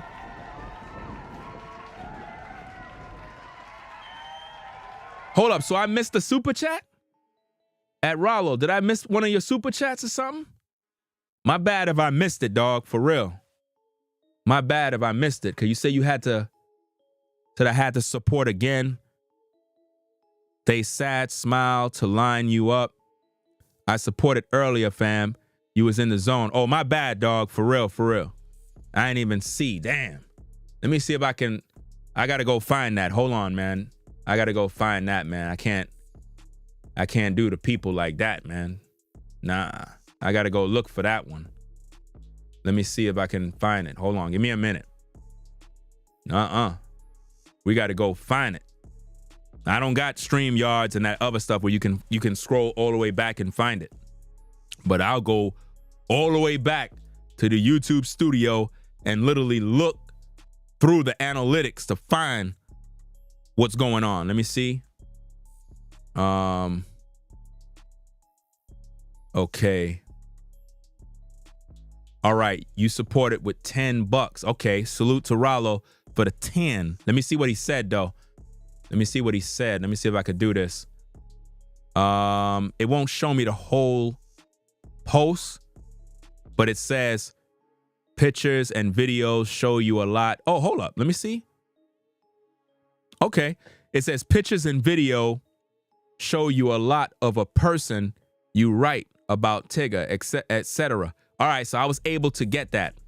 Let me see if I could do this real quick. Let me see if I could do this real quick, right? 'Cause I gotta make sure I acknowledge all these super chats, man. Let me make sure I do this real quick. I don't want to leave nobody out. You know what I'm saying? Because I hate when that happens, fam. I understand people support. They support from the heart. But at the same time, when people give a super chat, they want to be acknowledged too. You know what I mean? And I don't got a problem acknowledging people. I remember before I stopped doing that. But then I realized These people are supporting with their hard-earned money. The least you can do is thank them and say thanks for that and read their comment, you know? So let me make sure I go do all of that. They pay the bills. They help pay the bills, keep the lights on. So let me put this on the screen, right? Let me do this. Okay. So here we go. So these are pretty much the super chats, right? Right there. So let me make sure that those folks get their acknowledgement sponsoring the show, keeping the lights on. You know what I mean?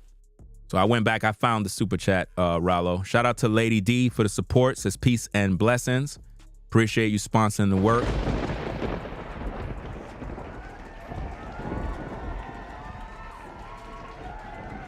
Now I don't think I didn't read Rallo's super chat. I didn't even see it. I didn't even see him post. I didn't even see it. You know? But yeah, man. Let me get back to Valletta Wallace post, man. Because this is important. And some people gonna get mad. They mad at me already because they think that I'm like raining a parade on Tyga's fam or whatever the case is. I don't care how you feel, dog. Like, I have a right to my opinion.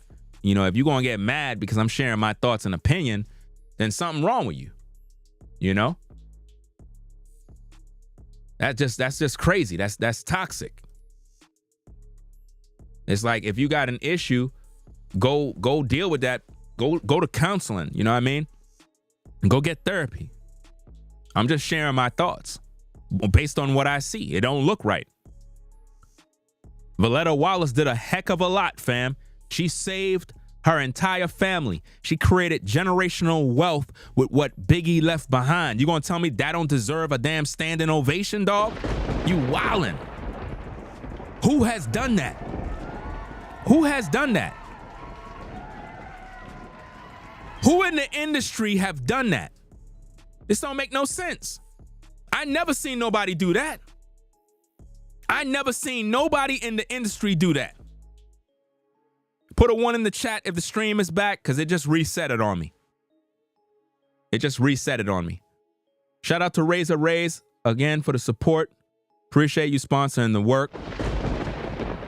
You know? He says, send that money support in, guys. Ringo is the truth in these YouTube game. It is what it is. Appreciate the support once again, Razor Rays. And again, everybody, make sure you support Razor Rays platform. You won't be disappointed. Trust and believe me when I said I'm not just saying that. I've always watched his platform in the clouds, you know what I mean? And it really is the #1 channel when it comes to all things travel news. Like, sometimes I don't even know how in the world he's able to get the news that fast. But when something go down overseas or whatever the case is, he pretty much is reporting the news. So if you planning on traveling overseas, I think you better tune in before you get that flight. I'm serious. I'm serious, man. You better make sure you tune into the news before you go travel. That's crazy, man. Let's see, man. Where we at? All right. And make sure you hit the like button, fam. Hit that like button.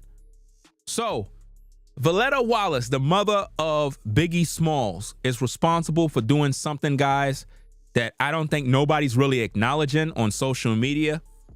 And that is, she was able to create generational wealth with what Biggie left behind.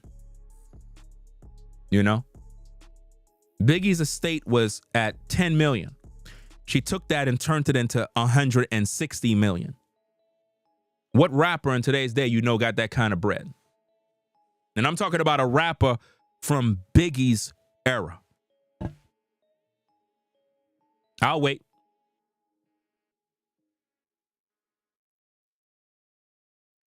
What rapper from Biggie's era have that kind of wealth?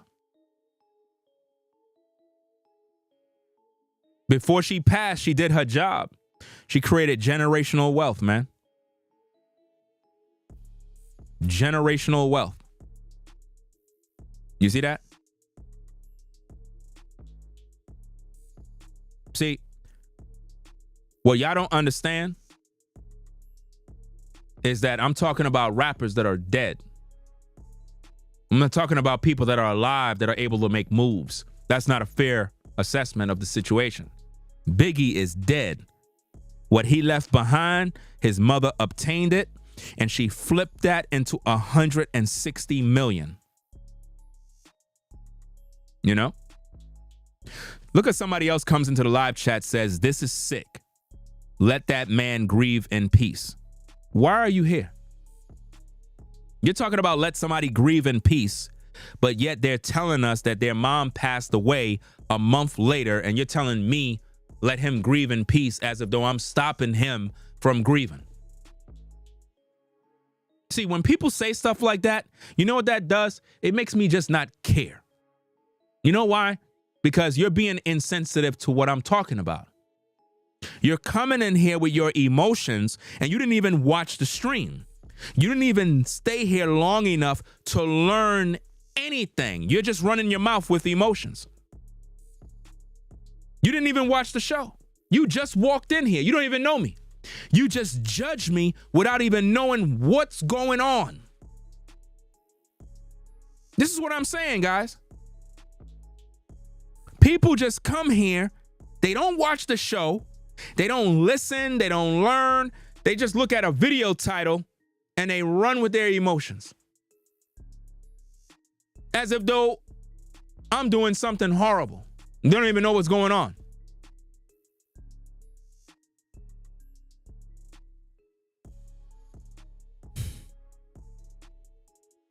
And then when you question them, they disappear.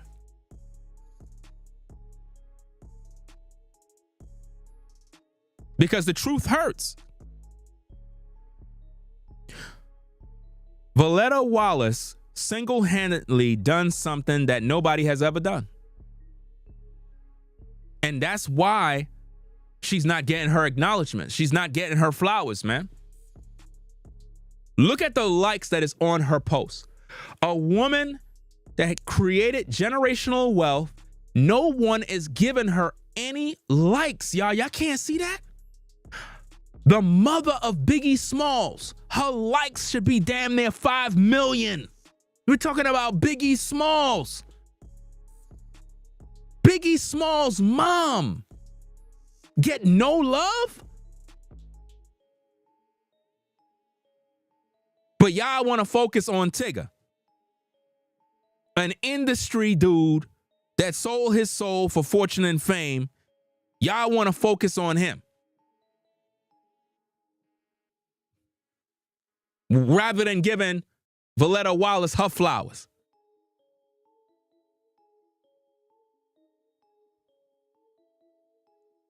Shout out to AG for the support, sponsoring the show always. Appreciate you sponsoring the work. Says, hey everyone. Just got on here, but wanted to bless Ringo and his channel. Once again, appreciate you sponsoring the show, as always. You know what I'm saying? I'm pretty sure the haters are going to get upset with you for that, but it is what it is. So they always get mad. You know? I'm just trying to figure this out. Why? And you don't notice this, ladies and gentlemen? Notice all the negative people that are coming over here. But you don't see them in Valletta Wallace page congratulating her, giving condolences to their family. You don't see them doing that. Because in their mind, Biggie Mom's mom is not important. There's a reason why this is happening. You know? So all you haters, y'all could keep on hating. Y'all could do all of that hate stuff. I don't care. Because you're wasting your time. You don't watch my videos. You don't tune in to learn nothing. You just bring in your emotions. And we don't have time for that nonsense over here, guys. For real, for real. If you ain't gonna watch my videos to learn, don't watch. Like, it don't even make no sense you here. Speaking on some real talk. And instead, you got all these Tyga followers and fans that are pulling up over here to tell me how negative I am for sharing my thoughts in America. In America. I'm asking real questions, focusing on real issues, and rather than them pay attention, they crying. Miss Voletta Wallace, we suffered a tremendous loss today. Our mother, our matriarch, the woman who dedicated herself to uplifting her son, Christopher Wallace, and preserving his legacy, has passed away.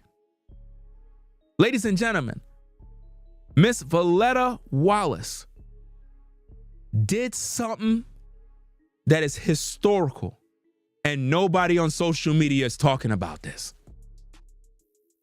Nobody on social media is talking about what this woman did.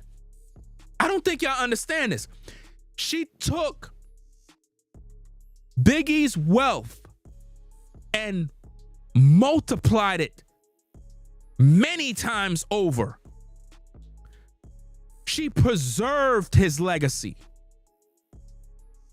You understand? What mother has done that, bruh? Most rappers from Biggie's generation that passed on, they either died broke, their family squandered the money, but not Miss Wallace. She preserved the money. Biggie's kids and family is set. You know? This is crazy. We have another troll that come in that says, Jesus. First they starts off with Jesus, right? They say, Ringo, how can you think that boy would do something like that to mother? My goodness, this YouTube thing is getting outrageous. No, the truth is, why is it that you believe he's not capable of doing that? That's the question.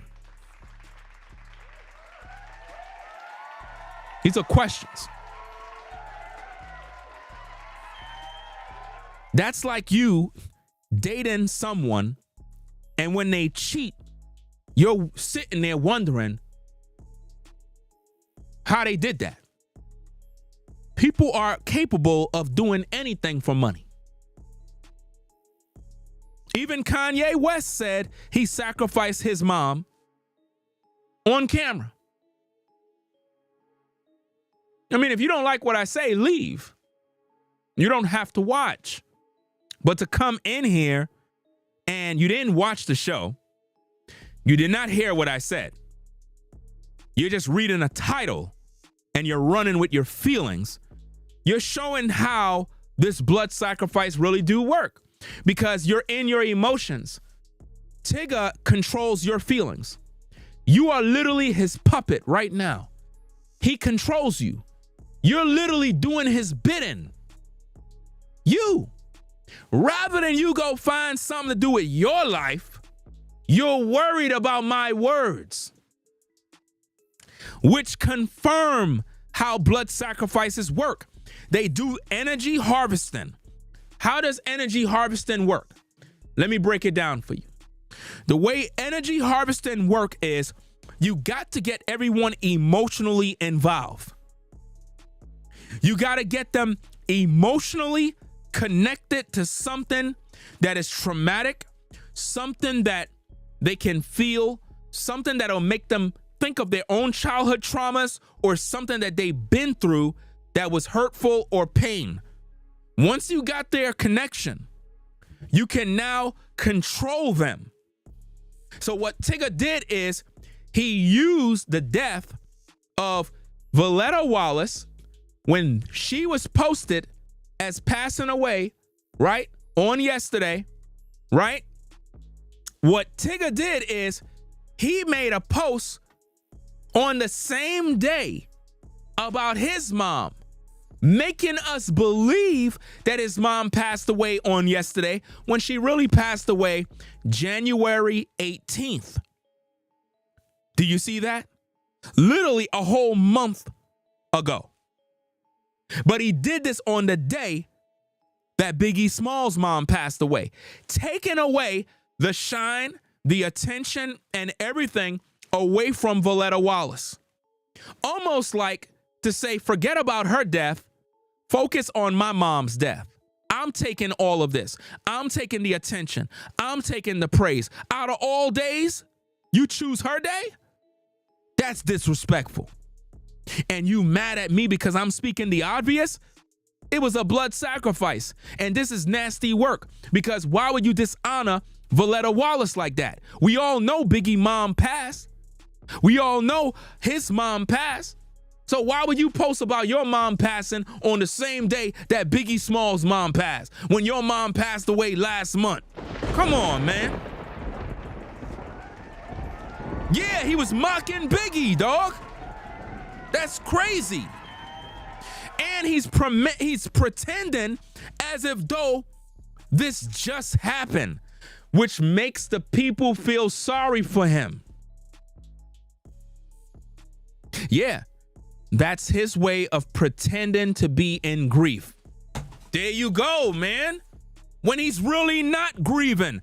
But because people are emotionally invested, he's able to energy harvest their energy, having everybody emotional, saying, let him grieve, let him grieve. Go to his Instagram. Do he look like somebody grieving? Go to Tyga's Instagram. Let me go there. Let's go. We're going to find out if dude is grieving. We're going to find out if he's grieving. Let me see if this dude is grieving. Talking about grieving. Bruh man is not grieving, fam. Let's see if he grieving. Check this picture out, dog. Let's take a picture of this. About grieving. Dude ain't grieving. Dude ain't grieving nothing. I don't want to hear none of that stuff about grieving. Y'all be bugging, bro. Y'all too damn emotional. Too emotional. That's how energy harvesting is. And what happened is, when people are able to harvest your energy, they can control you to the point where you start doing things like attacking others, like the way you see these haters coming to my platform, telling me I'm wrong, telling me, oh, this YouTube thing is outrageous, as though I'm doing something wrong for voicing my thoughts and opinion. You bugging. If dude is grieving, how he selling albums and dropping albums after his mom passed, bruh? His mom passed on the 18th of January. He dropped his album on February 7th. Bro is not grieving. Bro focusing on money. What the hell you talking about? You wildin'.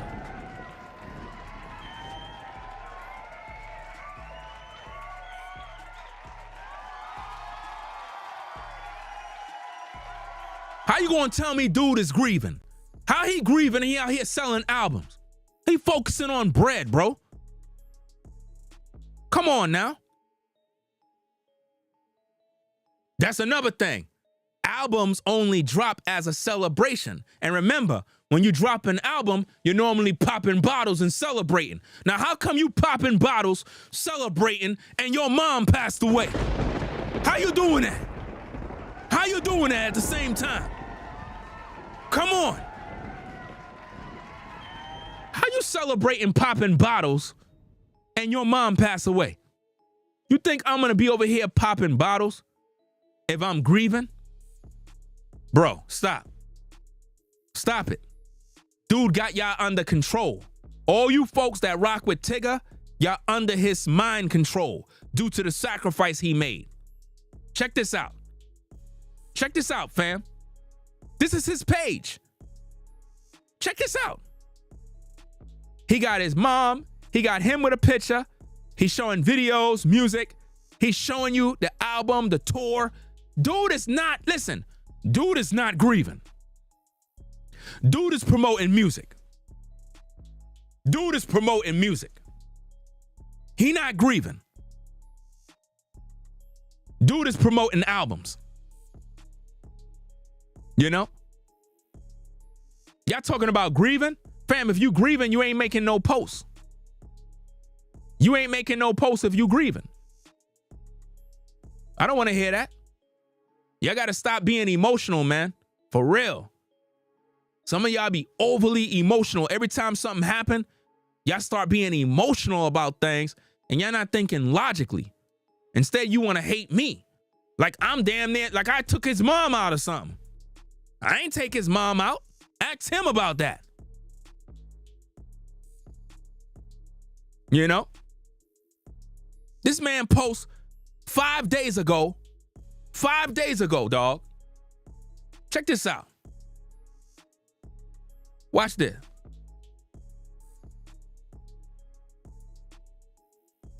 Five days ago, this dude. Now watch this. He posted a clip. Let me see if I can pull this up. Y'all think this is a game, bro. I'm speaking nothing but facts. I'm speaking real truth and ain't mad. Watch this. This dude posts a clip from his music video, right? This is from his music video. He posted that 5 days ago. 5 days ago, right? The title of that song, it says, It Ain't Safe video off the album. The song is called It Ain't Safe. In the video, all you see is a bunch of naked women in the video. You talking about he grieving? He posted that 5 days ago. Talking about let the man grieve. You slow. He got you right where he want you. Energy harvest. Take your energy, have you being all emotional, you buying the album, and then you come attacking people like me that is exposing the truth. That's how y'all doing it. That's how you doing it. He energy harvests you. He got you emotionally invested. So when you see my video, because he know people gonna make videos saying blood sacrifice. He knows that already. Trust and believe that. Everybody in the industry know that. You become emotional and then you attack. He posts that video clip 5 days ago. I thought he grieving. If you grieving, you had that time already. Remember, his mom passed away January 18th. January 18th. What is today's day, fam? What is today's day? The 22nd of February. February 22nd. You talking about let him grieve. Let him grieve like I'm stopping somebody from grieving. I'm not stopping nobody from grieving. He had enough time to grieve. You know? Yeah. We know Tyga didn't post none of that. We know he didn't post that. His PR team, like you said. Yeah. Then he got his PR team posting emotional words for the gullibles. Yeah. That's how it be. It's crazy.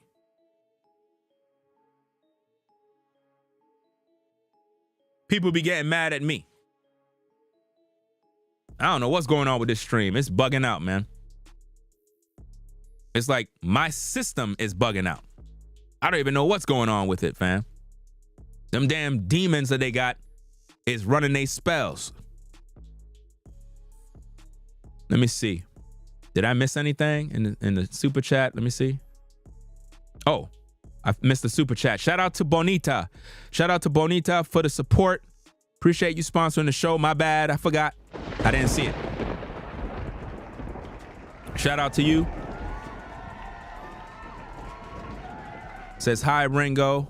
Mods and chat. I'm so late, but I'm going to keep watching it now and go back to look at the rest of it after this. Appreciate you again sponsoring the show.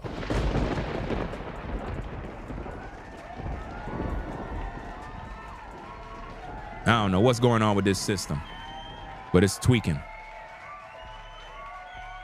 I don't know what's going on, but we're going to let it ride out. Did I miss anybody else? Let me see. Let me see if I miss anybody else. Okay, I didn't. All right. All right. So let me get back to this, right? So, yeah. So we have Biggie, mom, she passed away. You might see the screen glitching, something wrong with my system. I don't know what's going on. As long as you can hear my voice, that's all that matters, right? Let me take myself off the screen because I don't know. It's like this thing is bugging out. It just refreshed again. I don't know what's going on. These damn demons running their spells. You got the witches, the warlocks. You got all sorts of stuff at play right here. Because what I'm doing right now, ladies and gentlemen, is I'm exposing the devil. I'm exposing the demonic activity that is going on in the industry. And you're going to see a lot of weird stuff happening while I'm doing this. But it's all good. I'm built for this, fam. I'm built for this type of work, bro. Like, this is what the Most High called me to do. You know what I mean? And I don't know if I shouted out the people at Walmart. Shout out to all the ladies at Walmart, at the register, all the cashiers at Walmart. Shout out to y'all. You know what I'm saying? We was over there doing a show. And they was like, yo, what's your channel? And if you watching, make sure you subscribe to the channel. Come on now, dog. Make sure y'all subscribe. Come on, man. Or I'm not coming back to Walmart. You know what I mean? It is what it is, man. Let me see. So, let's get back to the content. Christopher Wallace. Let's read it from the top. We suffered, let me see where we at. Okay. We suffered a tremendous loss today. Our mother, our matriarch, the woman who dedicated herself to uplifting her son, Christopher Wallace, and preserving his legacy, has passed away. It is with great, immense sadness that we share this news with you and ask that you please give our family the space and time needed to grieve and this monumental loss. Thank you for your continued outpouring of love, prayers, and condolences in this difficult time. In the coming days, we will share how we can honor Miss Wallace. Thank you for your immense support. So that means they're going to have something in the coming days. They probably might have something like some sort of like event or maybe something that they're going to do in her honor. But I'm trying to figure out how she only got 55,000 likes in an industry with millions of rappers, millions of singers. You got all these industry people, but yet nobody's there to support her. Like, that's nasty, bro. That's nasty. Nasty, nasty work, bro. And people want to get mad at me, but yet everybody going to Tyga and they give him 1.2, million likes. Are you kidding me? Y'all bugging out, man. She passed away on the 18th. Why did he post that on yesterday?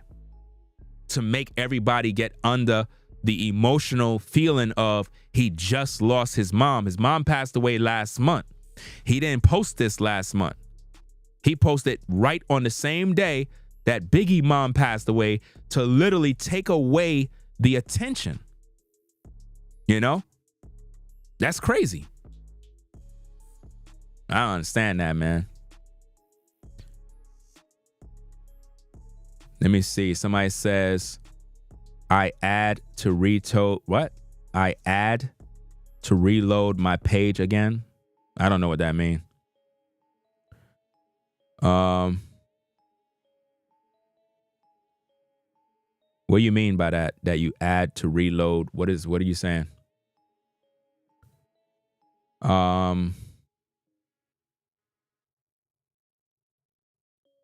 Yeah, man, this is nasty work, fam. Because here's the thing, guys. Let's read what Tyga wrote on his page, because I know he didn't write this. It says, I've been trying to understand and process why God takes the most meaningful and most beautifulest, we know beautifulest is not a word, people away from us. God does not take anyone away from us, people. God don't take anybody away, right? People die for various reasons. It's funny how people say God, but they never say the devil. But I know I'll never get an answer that will fill the emptiness in my heart. Now, again, that's designed to get the emotions going. Can't imagine life without you by my side. You know, again, these are emotional words. If you go back and you look at his relationship with his mom, you got to ask yourself, how much time did Tyga spend time with his mom? You got to ask about that. You got to look and do the research, because if he wasn't there with her day after day, like all the time, then, you know, that's a questionable thing, because he's saying, can't imagine life without you by my side, which means she have to be by his side. We all know if you lost a mom or a pop, you're going to say those things. But I'm trying to make you understand the emotional spells that have been cast over people, because you're being emotionally drawn in for energy harvesting. So he says, you were the best and most supportive person in my life. You always made things better when I felt at my lowest and worst. Well, that applies to any of us if we lost our mom. So once again, the way the energy harvesting spell works is they say things that reflect what we already been through with our loss due to our parents. And what that does, it makes us emotional, because we begin to remember when we lost our mother. But what you don't understand is that this is called energy harvesting, and that is designed to take your energy, and now what you do is you'll attack me because I'm responding to this clip by sharing my thoughts. So rather than you go to Tyga page and stay over there, instead you'll come over here and get angry with me. Now, if you're really full of love and you're full of this good spirit of Jesus Christ, why would you be displaying your anger at me as if though I took this woman out? That is how energy harvesting work. It puts you under a spell, and now you begin to do the bidding of the devil. In other words, let's say, for example, a content creator is arguing with a content creator and they beefing. Well, how does that content creator use this energy harvesting in order to weaponize the viewers to attack the other person he don't like? This is what they do. They'll make a video, right? And what they'll do is they'll lie. They'll manipulate, they'll gaslight, and they'll create scenarios in order for you to be upset with the other person. Now you're emotionally invested. Now you don't like that person. And what you do is you start to attack that person anytime you see the content creator talk about that person. So let's say, for example, I'm talking about a YouTuber, and that YouTuber been using energy harvesting tactics to control his viewers, to do his bidding. Anytime I talk about that YouTuber, his viewers will come to my platform to attack me. You see what I mean? That's how energy harvesting work. So when you see people coming over here to tell me I'm negative, I'm attacking, oh, let him grieve, those are Tyga's followers. Those are not my followers. The people that rock with my platform, they don't come over here with all that nonsense. You know? Somebody said Tyga's still not selling. Is there a way you can know how well his album is doing? Do anybody know? Because I don't know. Is there a way or somewhere you could go and know, like, how well the album is doing? Is there any way to find out the stats? Like, let's say if a hip hop album dropped on iTunes or whatever the case is there a way you could tell, okay, it's selling this amount, it's doing well? You know? I don't know. Maybe some of you might know. You said yes. Type on Tyga's albums sales first week, I think. Where do you do that? That's what I'm asking. I don't think you understood the question. Where do you go?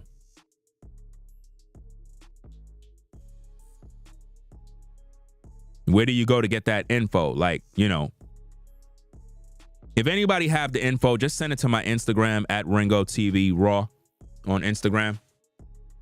Just send us the info, the link to wherever you have to go. Just send it to my Instagram at Ringo TV Raw. That way I can look up, you know, what's going on with that. You know? Because I want to see how his the album sales are actually doing. Because I want to know if there's a website where you could go to see, is there a, like, all right, let me explain this. What I'm trying to find is a website that show you how the album was performing with a graph. That way we can find out, did the album take a spike upwards after he announced that his mother passed away? That is what I'm trying to find out. Because what I'm trying to prove to you guys is that once Tyga tell the world that his mom passed away, that is designed to make his album sales go up. I'm telling y'all, man. Y'all got to understand, man. So what I'm looking for is a graph. You know, like a graph that show you, like, you know, like a graph to see if it's spiked up. So if he made the post on the 21st about his mom, then from the 21st to today, we should see a spike going up. If you see a spike going up, that's exactly what he did. He knew it would bring attention. You know? At C Carrera, let me pack you up. Let me help you out. Since you want to talk about you know, since I'm on the internet and I don't know this and I don't know that, I could easily go do a Google search right now. But I'm streaming live. Do you realize that?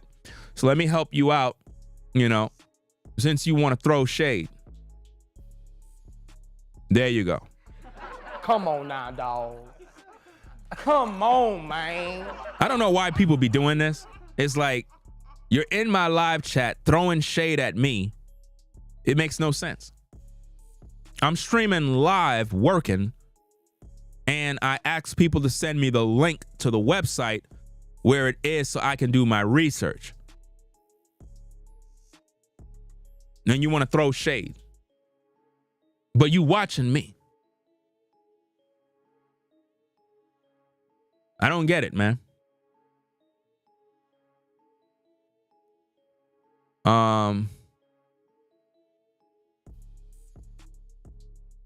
I don't recall ever listening to a Tyga song, to be honest. I don't even know what he do.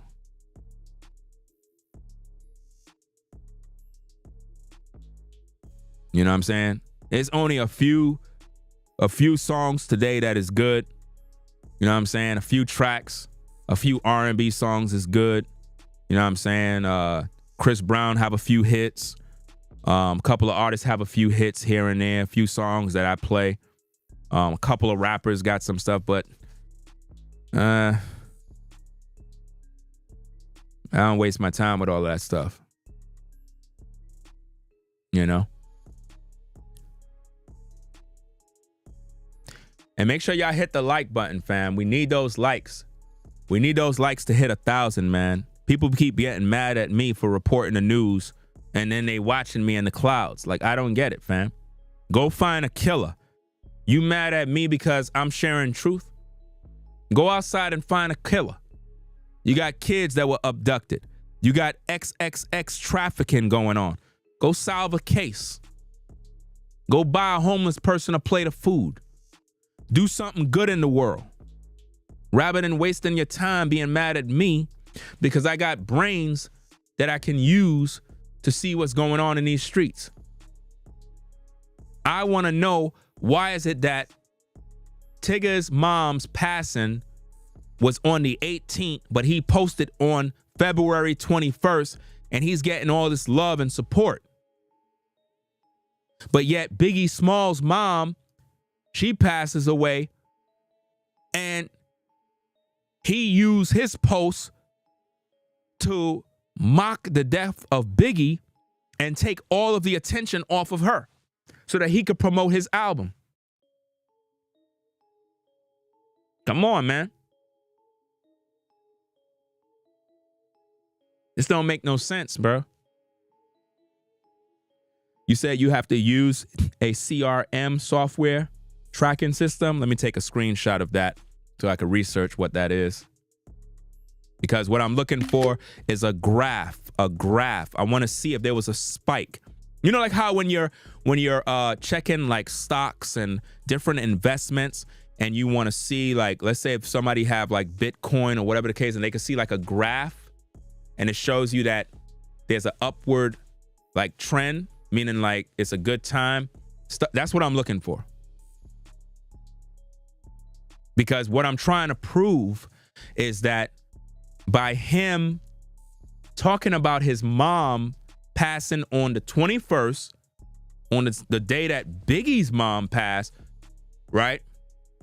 Or was reported, why he put his mom on the same day when his mom passed away on the 18th of January. Why do that?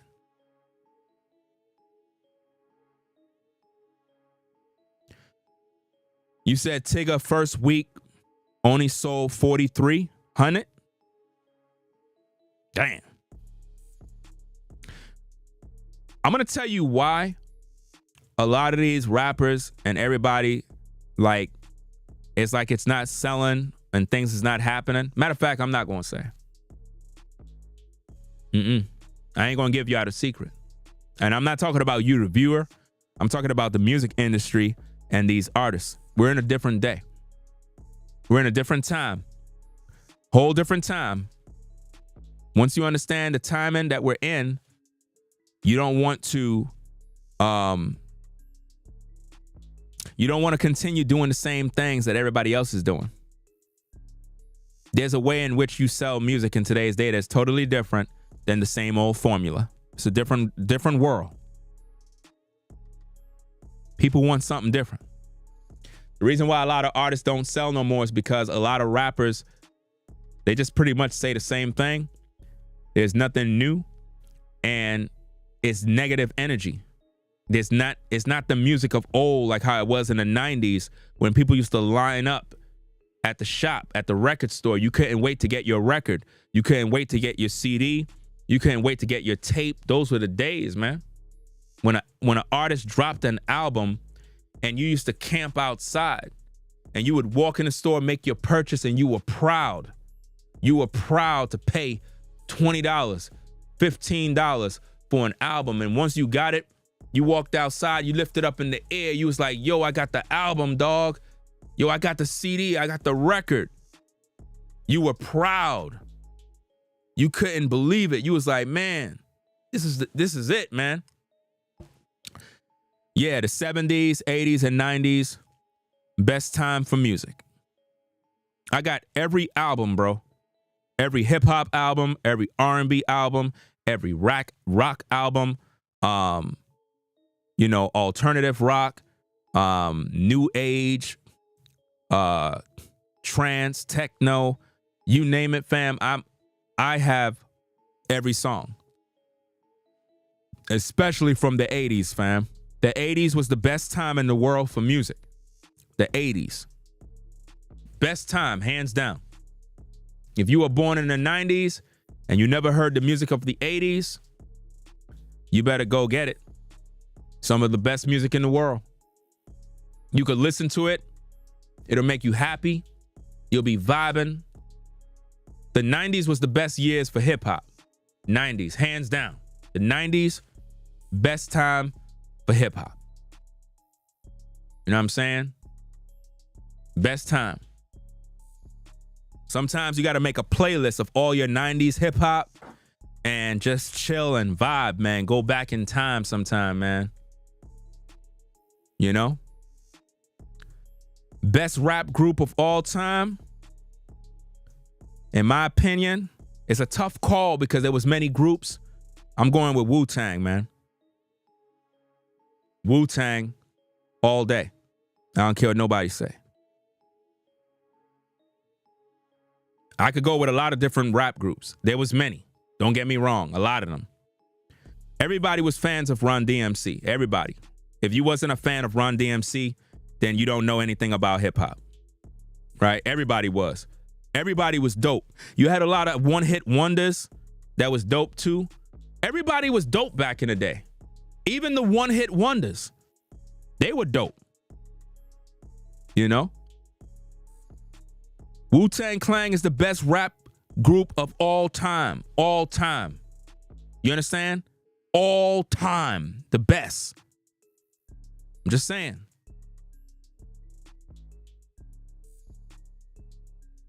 I'm just saying, fam. I don't care what nobody say. If you don't acknowledge Wu-Tang Clan, something wrong with you, dog. Something wrong.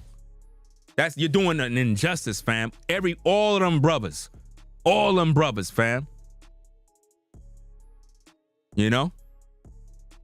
I'm talking about a rap group that had multiple dudes. I mean, Bone Thugs did their thing. We know that. Shout out to them. And, you know, I believe one of the brothers,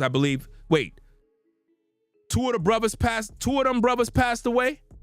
Was it two of them brothers or just one? With Bone Thugs and Harmony, I'm talking about. I know one had passed away.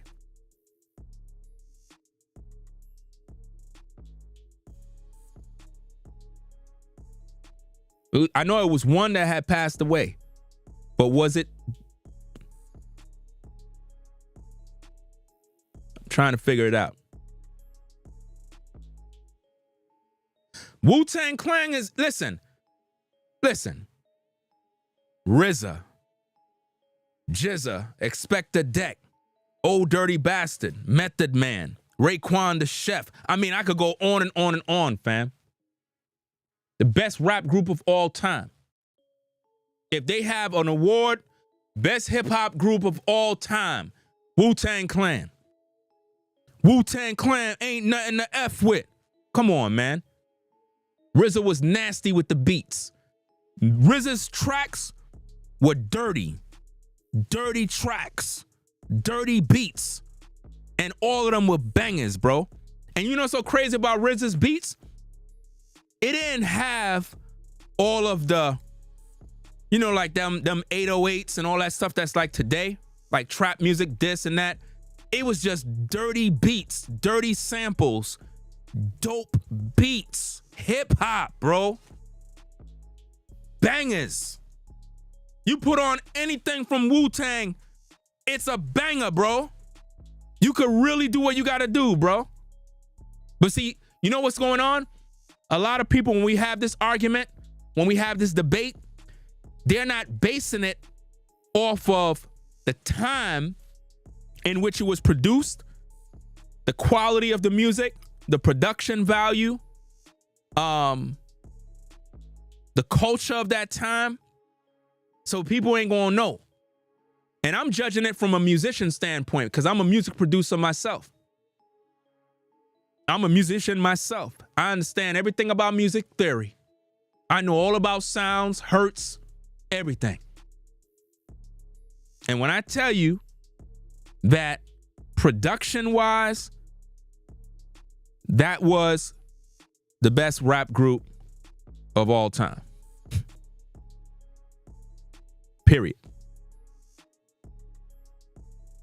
You know? Because they did something that nobody really did before. You had a bunch of dudes from the hood, from the projects, from all over the place. And they did something dope, man. They really did something dope. They changed the game. A lot of dudes started to mimic the style of what Wu-Tang set up, bro. And then they had the whole Kung Fu, Chinatown type style, type vibe. Y'all remember the Chinese movies used to come on what it was? Was it on Saturday or Sunday? And I think it was on Channel 5. Y'all remember the Chinese Kung Fu movies that used to come on TV back in the day? And they sampled from all of those shows. The Shaolin movie was Saturday. Yeah, see? So They used to sample from that. That was dope, bro. Who would have thought? Who would have thought they would do that, bro? And they had the dopest logo. The Wu-Tang logo is one of the dopest logos of that time. Say I'm lying. Say I'm lying. The Wu-Tang logo, the logo that they had, the dopest logo, fam. Dopest logo, man. I respected that, man. I don't care what nobody say. And shout out to all the Brooklyn rappers. You already done know what it is. Anybody from New York. You know what I mean? You have a lot of cats from the West. You know what I mean? A lot of West Coast rappers is on the map. We know that already. We know about all the greats. What I'm trying to focus on is what Wu-Tang brung to the table. You know what I mean?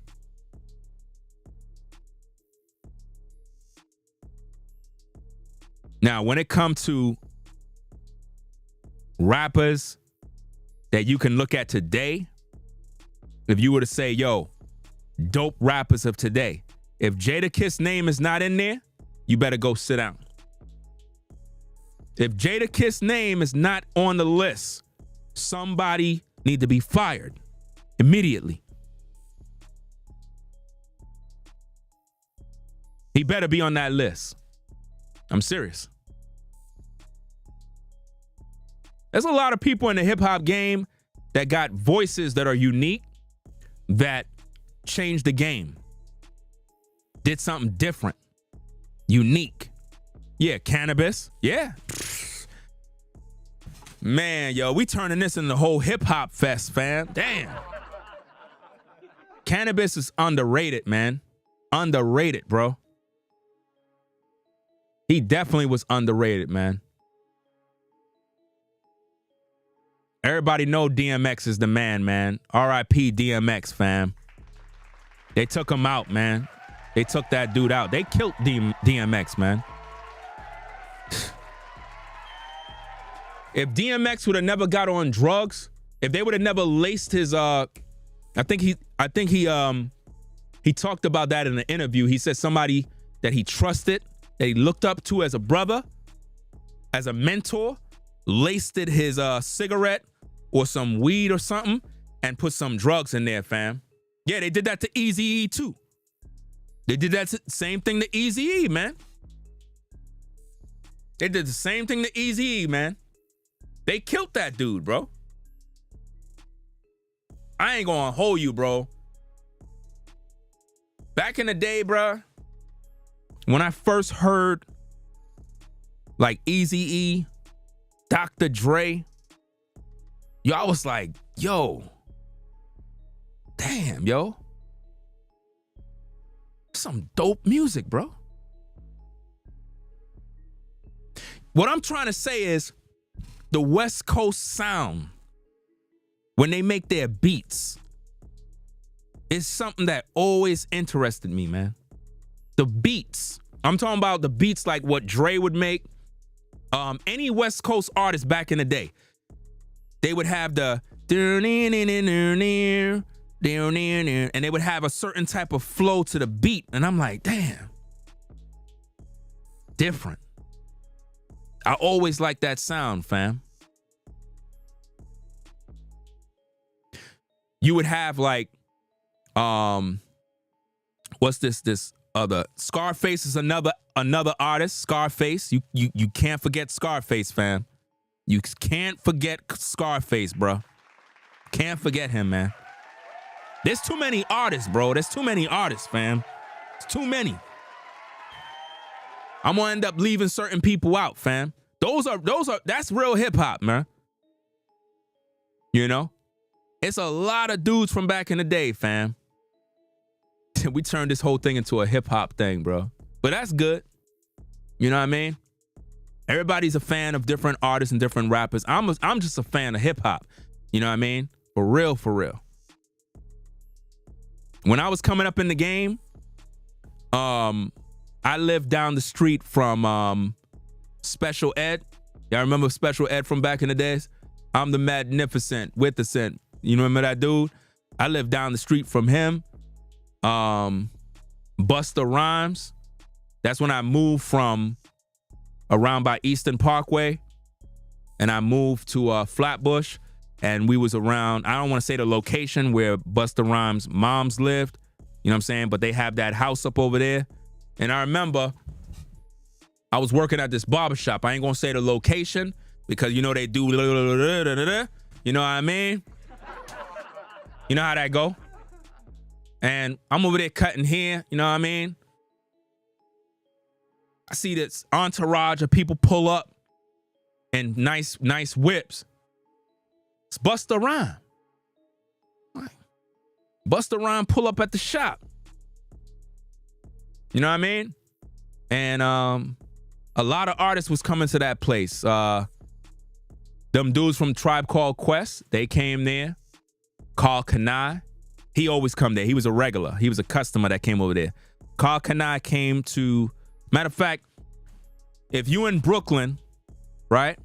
If you in Brooklyn, I worked at this barbershop in Brooklyn on East 37 and 38th Street on Church Avenue, right next to the B35 bus stop, called King Cut Barbershop. King Cuts Barbershop. Right down the street, they had a Foods R Us. They later changed the name because they were getting sued by Toys R Us. You have all of the Caribbean, West Indian restaurants out there. But I worked at that barbershop, King Cuts, with a K. King Cuts. And all the rappers used to come over there, man.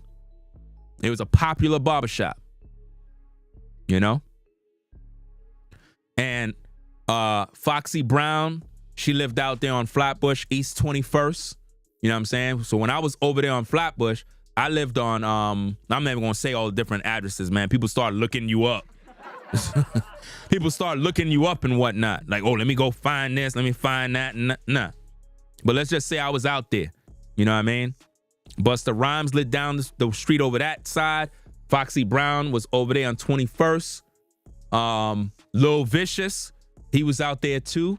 All them artists, fam. Everybody from Brooklyn, bro. Everybody. A lot of artists came out of Brooklyn, man. A lot.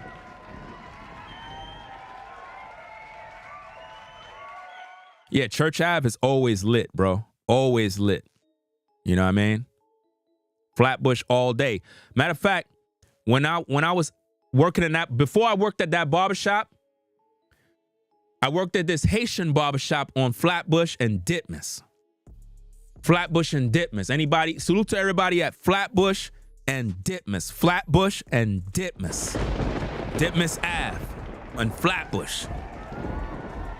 I worked at this barbershop right around the corner next to a pizza restaurant.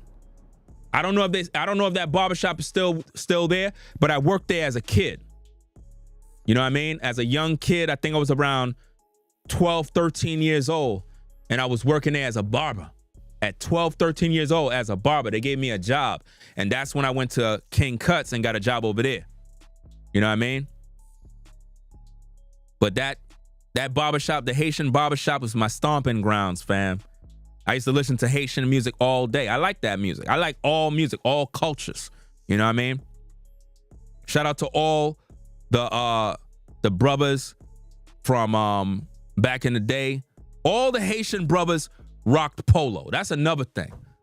All the Haitian brothers rocked polo all day. Dang. All day, bro. Salute to Brother Moses, Brother Mo. You know what I'm saying? He's the executive producer and director of whatchamacallit. What the hell is the show, fam? Money and Violence.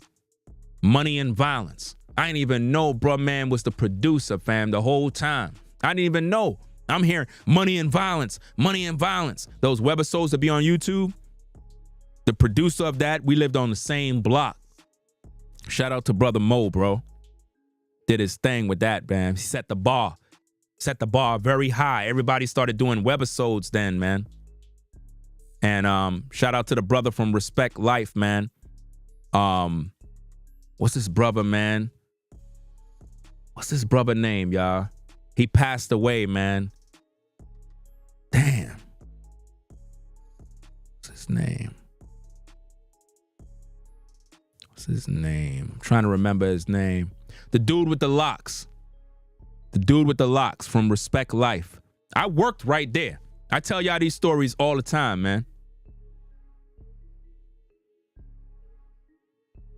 What's this dude, man? It's crazy how certain people be passing away, man. I'm like, damn, bro. In Bed-Stuy. I worked at the Bed-Stuy rehabs. You know what I'm saying? The projects. I mean, it's regular apartment buildings, but it's next to the projects. I had worked over there in Brooklyn. Boom P, right? Boom. I think it's Boom P. That's crazy, man. I don't even know what happened. I don't even want to know. You know what I mean? I'm just mad, bro. Them dudes was talented, man. Them is some talented brothers, man. The whole Respect Life cast, they were pretty much following the same lead of Money and Violence. Money and Violence was pretty much the best, you know what I'm saying? But Respect Life was different because they had a message behind their content. It was hood videos from the hood. You know what I mean? I worked right there. Sumner houses. What's the next project next door? You got Sumner. Then you have Tompkins. You got Tompkins. And then you have Marcy all the way down. And it's like Tompkins and Sumner used to be beefing all the time. I worked at the Bed-Stuy rehabs, and then I would work at 303 Vernon, the tall building, the 24-story building. So if you out there, I'm just letting you know. Maybe you seen me out there. I don't know. That's when I used to clean the buildings as the so-called caretaker. You know, cleaning the damn trash, sweeping down the buildings. Y'all remember that?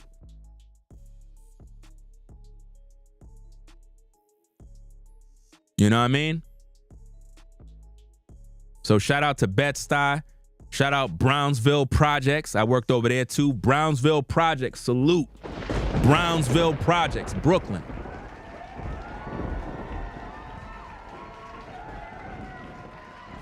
And you know what's so crazy? People be like, yo, Brownsville, yo, it's dangerous, man. You don't want to come out there.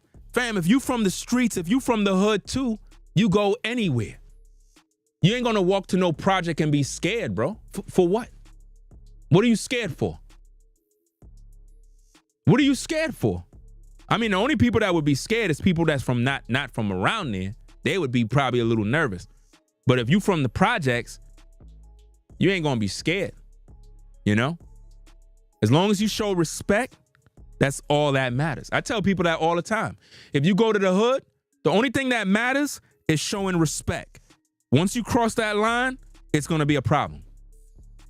If you disrespect somebody's hood, good luck. Good luck. People take their hood serious.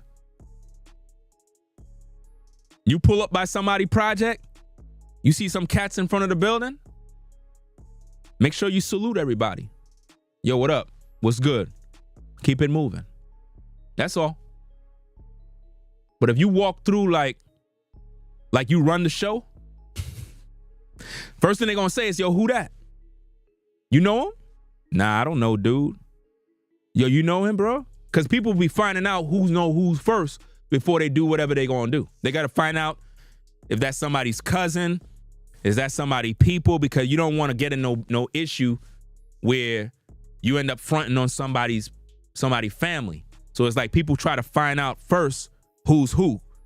If you just some dude trying to meet a shorty in the building and you disrespecting cats, it's gonna be a problem. It's gonna be a problem. You know?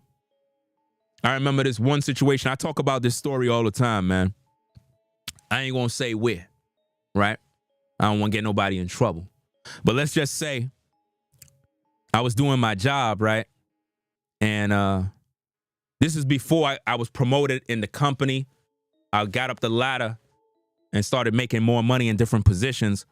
But when I was at the lowest level in the job as a caretaker, right? I remember I was having some issues in one of the buildings where some dudes, they kept just, they would, like how when they get the Philly blunt and they would throw all the ish in the window and then they would roll up there, whatever. They would leave the place all nasty. Now, remember, my job is I'm responsible for cleaning the building. So they dirty in the building. Now, the thing about the job title that I have, if I get out of character, I'm going to lose my job. If I get out of character and say something out of line, or I try to check somebody while on the clock, I'm automatically losing my job.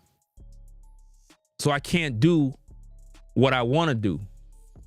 I cannot say nothing because I'm on the clock. And all they got to do is just go down to management and say, yo, the worker threatened me, or the worker did this, and I'm fired automatically. So let's just say you had a dude that was doing his business. Let's just call it business. All right? And I guess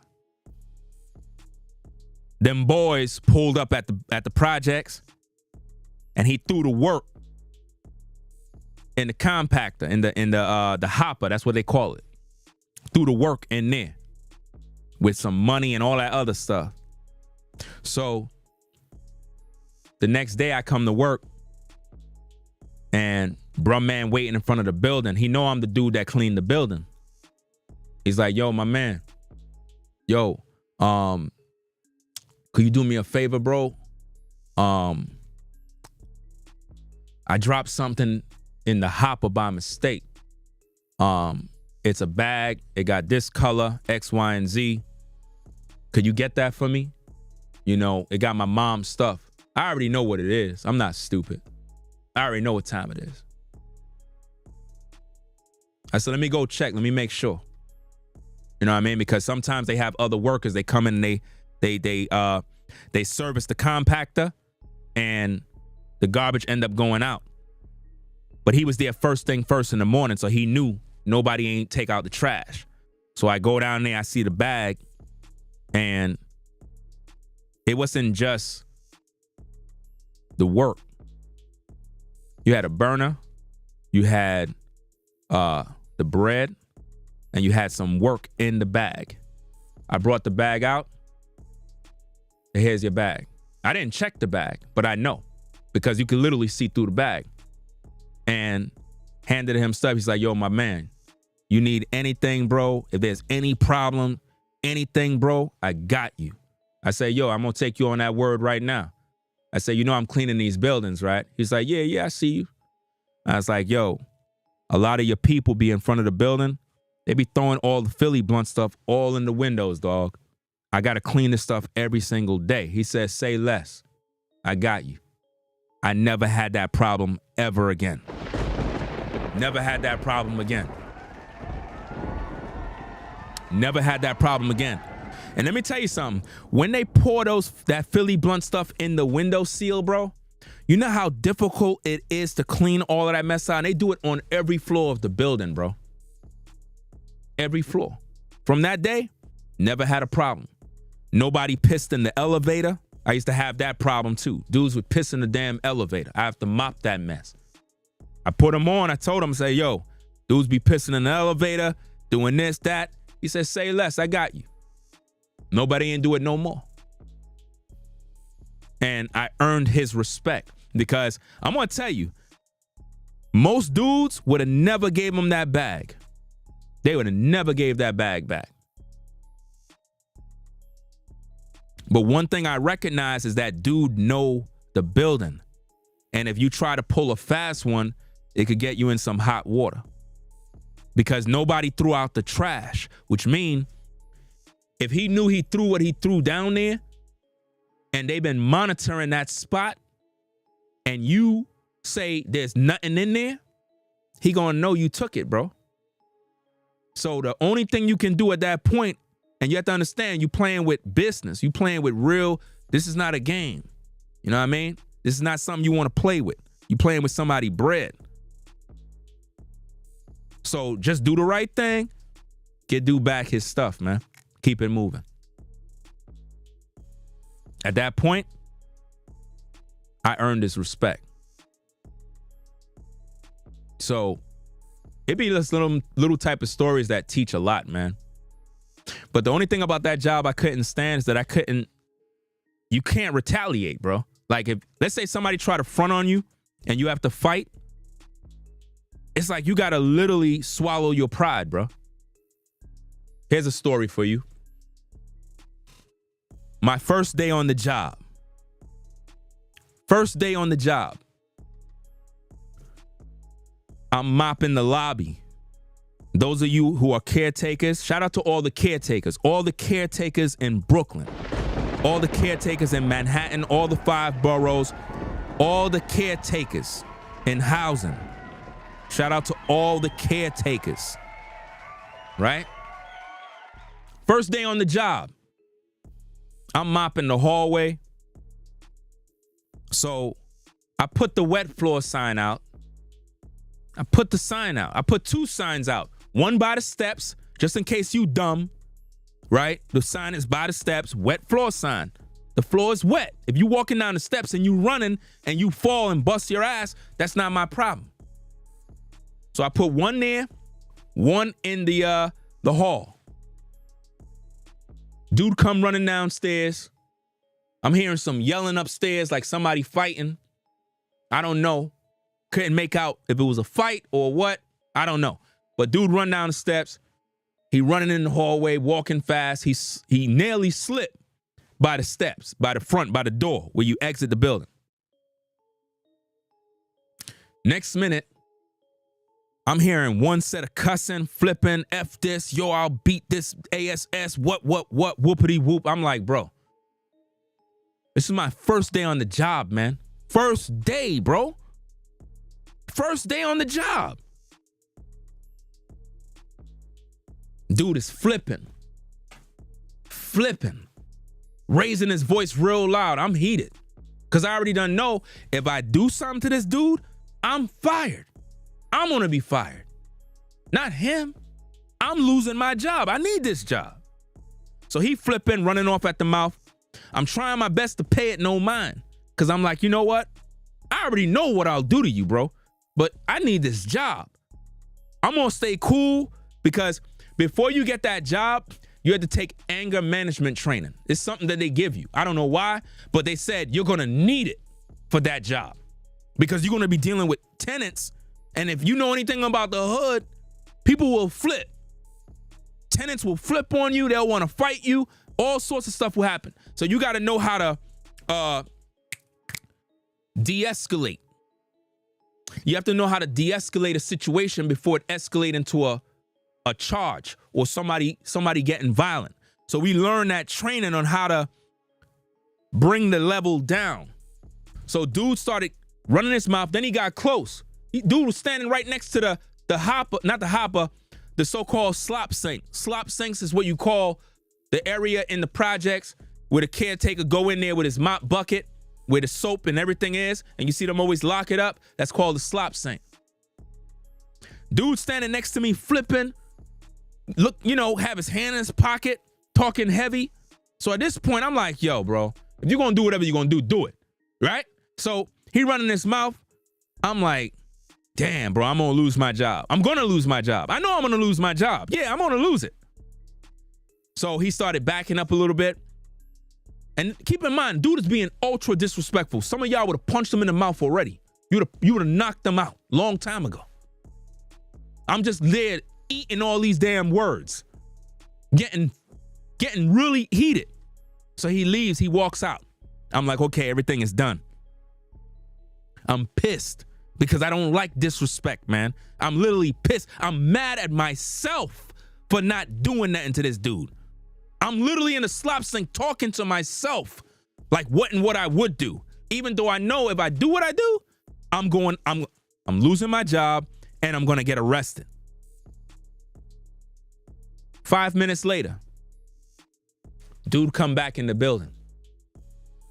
He walked back in. I'm like, okay, dude is coming back. Because he said he was going to come back too. I left that part out the story. Dude said, yeah, I'm coming back. Whoopity whoop. Blah, blah, blah. I'm like, okay, whatever you say. So he come back in the building after 5 minutes. He's like, yo, my man. But I noticed his voice tone was low. He walked in. He's like, yo, my man. My bad, bro. Yo, no disrespect, dog.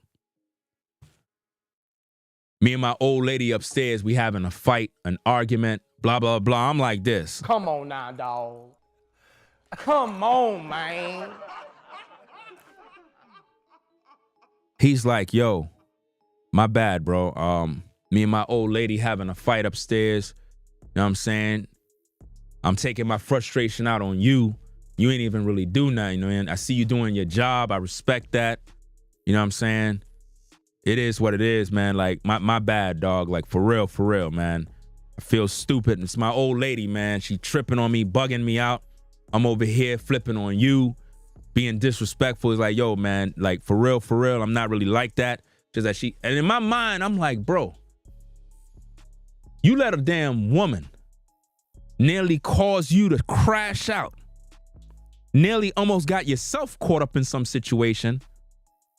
Almost made me lose my job. Now, what if I didn't have that training? Because they taught us to de-escalate. And while the dude, that's why dude walked away.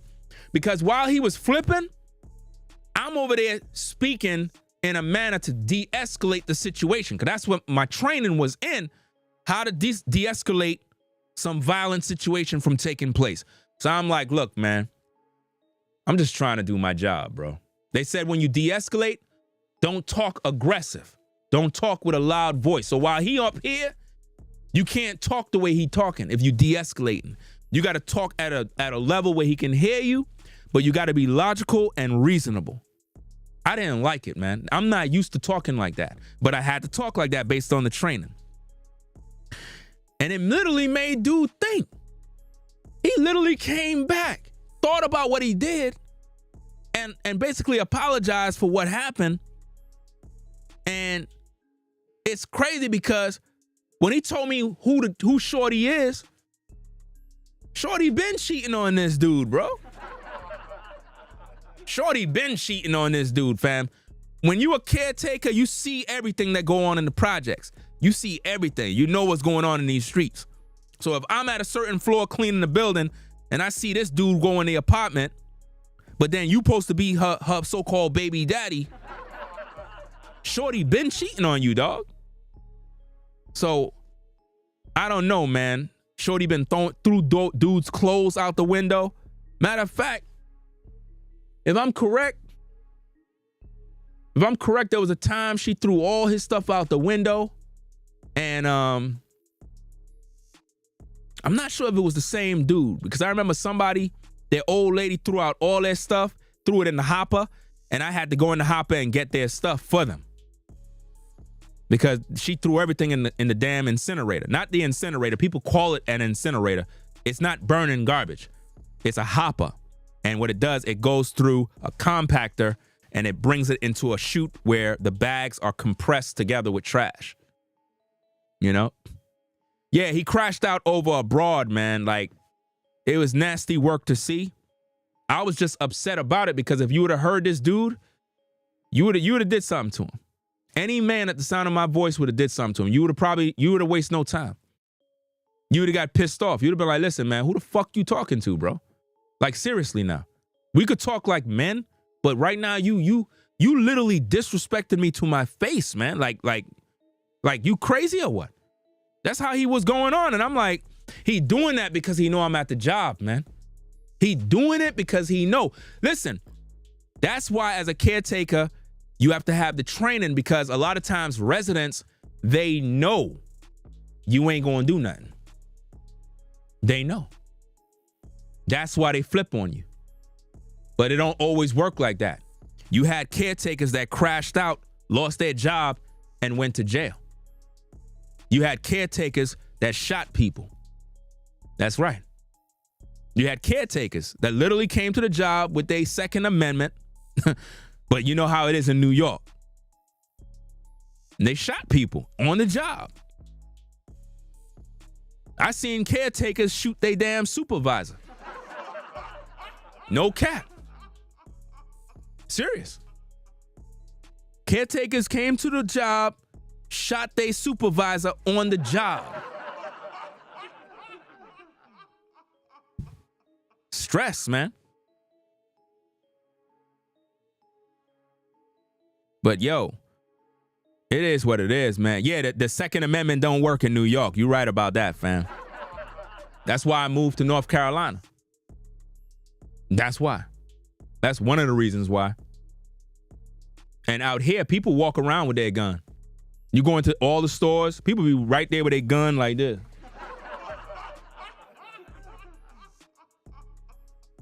Make sure your gun is in a proper holster. Don't be like that clown that's circulating on the video. You had some white boy.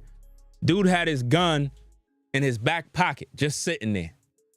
A brother came into the shop, took the gun out of his pocket. White boy was like, yo, come on, dog. Give me my gun, bro. Don't do me like that. Don't do me like that, fam. I don't know what happened in the video, but he went out there trying to get the gun, which is dumb. If you have your gun in your back pocket, no holster, no nothing, you foolish, bro. You're a target. He took his gun, bro. I don't know, did y'all see that video? Put a 1 if you saw that video already. Because it's circulating, it's going around. I don't know if any of y'all seen that video, but there's a video. I might have to do a video about it. Dude had his gun in his back pocket in a store, and some brothers came in the shop, and they all carrying guns. They all got rifles. They got guns on. You see the guns, and they just took the gun out of his pocket. Dude was like, yo, he was like, he pointed the gun at him. He was like, what? Give me that. It's mine. You wildin'. You gonna have your damn gun in your back pocket. You stupid, bro. It's crazy, man. But I don't know the next part of the story. Do anybody know what happened? Is there a full video to that? Did the white boy get killed, or did the white boy kill them dudes?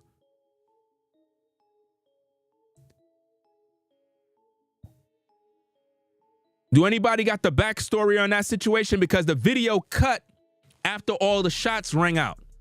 Somebody was letting off a lot of shots. There was an exchange of gunfire in that video. Something happened.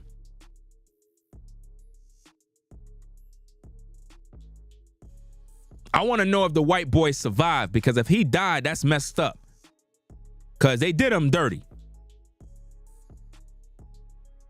They did him dirty by taking the gun out his, Oh, he shot it out with them? I figured he had more guns in some truck. I figured that. I'm telling you right now. And you don't want to get into no road rage in North Carolina. You don't want to do that. You do not want to do that. I've seen this with my own eyes, fam. I've seen this with my own eyes. You do not want to get into no road rage out in North Carolina with some of these folk. I'm just telling you straight. I seen one dude started road raging. He went up to the dude's truck. He pulled out a damn rifle, bro, and got out the car. Other dude started marching back to his car. I'm like, damn. I couldn't believe it. Because, you know, coming from New York to North Carolina, it's totally different. I'm not accustomed to that. In New York, you can't even be a man. You can't bear arms. You can't do nothing. But out here, I'm walking around. I'm seeing everybody walking with guns. I'm like, what the hell? What? Come on now, dog. Come on, man. What? Where I gotta get mine? This is crazy. But for real, you don't want to road rage, man. Don't do that out here, man. Road raging, it can cost you your life. Don't run up on nobody's car. There's certain things you got to know. Like if you coming from New York to North Carolina, there's some rules you're going to have to learn. You're going to have to learn, man. I know how we are in New York. I know how we are. We're taught to be on edge. Anybody that's from New York, you would agree. When you're from New York, you're taught to be on edge, meaning your eyes and ears are open at all times. You watch everything around you. You always peep game. You're always looking around, like watch body language, who's who. You walk in a store, you peep the exit of the store. You watch who in the store. You're looking around, cashier.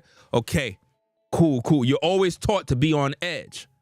So when you come out to like North Carolina, you bring that New York with you, right? It doesn't mean you're mean and you're a bad person. You just don't trust nobody. That's just how you are if you come from New York. You got to be like that. If you're going to survive in New York, you got to be like this. That's how you're going to survive. That's how you're going to survive the streets. You got to be alert at all times. You can't sleep. You got to have eyes in back of your head.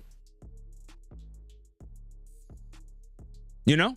You got to know when trouble is coming. You got to smell it. I can smell death in the air, fam. I could tell when somebody about to start shooting in New York. You go around any street, any hood, anywhere. You see everybody pull up. You start looking around. You start reading the room. Hey, yo, bro. Yo, I'm out, dog. You out? Yeah, man. I'm out of here, bro. All right, cool, man. Next minute you hear about the bodies that are on the floor. And once I say I'm out, I normally tell whoever I'm talking to, I tell them, yo, peep, what's going on, fam? What's going on? You don't see what's happening, man? Look at them two dudes right there, bro. You don't see what's happening? Yeah, yo, I see that, bro. All right, bro, I'm out, bro. Yo, all right, be safe, bro. And you already know what's going on. You see it. It's coming, bro. Death is right there. They're about to start shooting. I remember you had this situation where the police came to pick up this dude. Dude jumped out the window, bro. Dude jumped out the window. In the hood, bro. He ain't make it. I don't know what was he thinking to get away. He jumped out the window from many stories up. Like, I'm like, bro, jumped out the damn window trying to escape the law. Now, if you're going to go like that, bro, they probably was sending you away for life. And if you in the hood, let me give you a word of warning. They watching you, dog. If you in the projects and you listening to me right now, you better pay attention. Pay attention. Depending on the project you at. See, I don't work for that agent no more, that agency. I don't care. But I'm going to put you on game. Depending on what project you live at, like the crime, the activity in the hood, in one of those apartments, they got surveillance, man. They got surveillance. And it's watching you. It's normally on a high floor. It's not on the lower floors. It's one of them vacant apartments. And they use those apartments in conjunction with the law to monitor you. I learned that by being at the right place at the right time. And I'm like, what the hell is going on in this apartment right here? I seen an apartment door open up. This is when I was at the job. I'm working. And for some reason, I got off the elevator. I saw the door open up. I saw the damn door open. And like they were closing it. And I saw officers in there. People with damn badges, this, that, and suits. I'm like, what the hell? Is this an office over here? So I start talking to some of my coworkers. I'm like, yo, that apartment right there. What the hell is going on in there? So we all talking amongst ourselves, trying to figure out what's going on with this apartment. I'm like, yo, what resident lived there? No resident lived there. So I started asking the neighbors and whatnot. I'm like, excuse me, miss, who live in that apartment right there? Like, oh, some business guys. Business guys? Oh, they don't really come out much, you know. I'm looking at the window. I noticed the window is black. The window is all black. There's no shade on the window. It's just black. I'm like, yo, that's a surveillance apartment, yo. I'm telling you, man. If you in the hood in the projects, be safe. They watching you, bro. You ever wonder? Now think about this. If you in the hood in the projects right now and the police pull up and you see them raid the place, they just bomb rush everybody. How they know y'all there? How they know? How they know? It ain't because somebody told them. They watching. When I started telling my coworkers about this, we started putting two and two together. Come to find out, we had asked, I don't want to say the job title because I don't want to get the person in trouble. But we asked somebody that have authority. And they put us on. It was like, yeah. They doing some program. That's what he told us. They doing some program where they monitoring like the activity. And what they do is, based on what I hear, let's say you a dude and you doing your little hustle, right? They see you. They'll watch you. They'll let you do your thing. 2 months, 3 months, 4 months. They watch you the whole time. They literally gathering a whole paper trail on you. They watching who you with. Talking to this dude. And they literally, they watching you. Building their case. Then when they ready, they come get you. You see this on the news in Brooklyn all the time. Don't act like you don't know this. When you see them saying, oh, we going to this place and we taking down this group and we going here, we taking out this whole gang. And you like, damn, they arrested every damn body. How they do that? I'm trying to tell you, bro. Don't tell me you wasn't warned. That's how they do it. That's how they do it. They watch you and then they take you all down, bro. So if you in them projects in the streets, you're gonna have to figure out some other way of how to do whatever you do, bro. I'm just saying. That's crazy. The dude that jumped out the window, it was crazy, man, because the way he basically, I don't want to go into full story about how it went down. I actually said what I said in code. Those who know. But it was nasty. The way he went out, it was nasty. I seen people take their life in the projects, bro. Residents jump off the roof. Real talk. You a caretaker back then. See, I started as a caretaker. Then I went to HPT, and that's a heating plant technician. Then I went to a heating maintenance worker. And that's when the so-called pandemic happened, where they wanted you to get the so-called shot. I ain't want to take that, so they let me go. You know? And I love the job, but they let me go. And I'm pretty much like one of the best to do it. All the training and all the civil service exams, education stuff. Bam, I've been through all of that. But I used to see people jump off the roof, bro. I remember I was at, if you live in Lower Manhattan, Rutgers houses. Rutgers houses, Lower Manhattan. You had an Asian woman. She jumped off the top of the building, bro. All the way down. Boom! On top of the community center. If somebody's listening and you from Lower Manhattan, Rutgers houses, you probably heard about that. I was there. I was looking up while she was coming down. She jumped out her window. She lived at the top floor by the roof, and she jumped off and she went straight down. We literally watching her, and she hit on top the community center where the kids be at. She hit there. Boom. You know what I mean? You say you remember that story? You see right there, guys, I'm not making this up. I'm not making this up. You have receipts right there.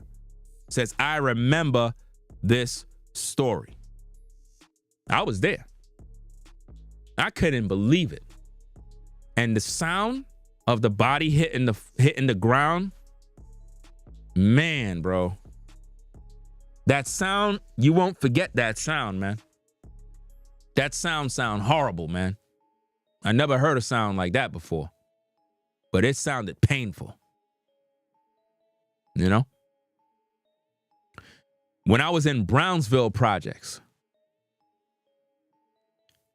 I witnessed some gruesome stuff, bro. Gruesome. I'm working a day. You had a dude that had, I'm not sure if he was special needs or he had some sort of issue, but he jumped out the window. Disclaimer, blood, gore, gruesome, viewer discretion advised. He jumped out the window and landed on the gate. Was impaled on the gate.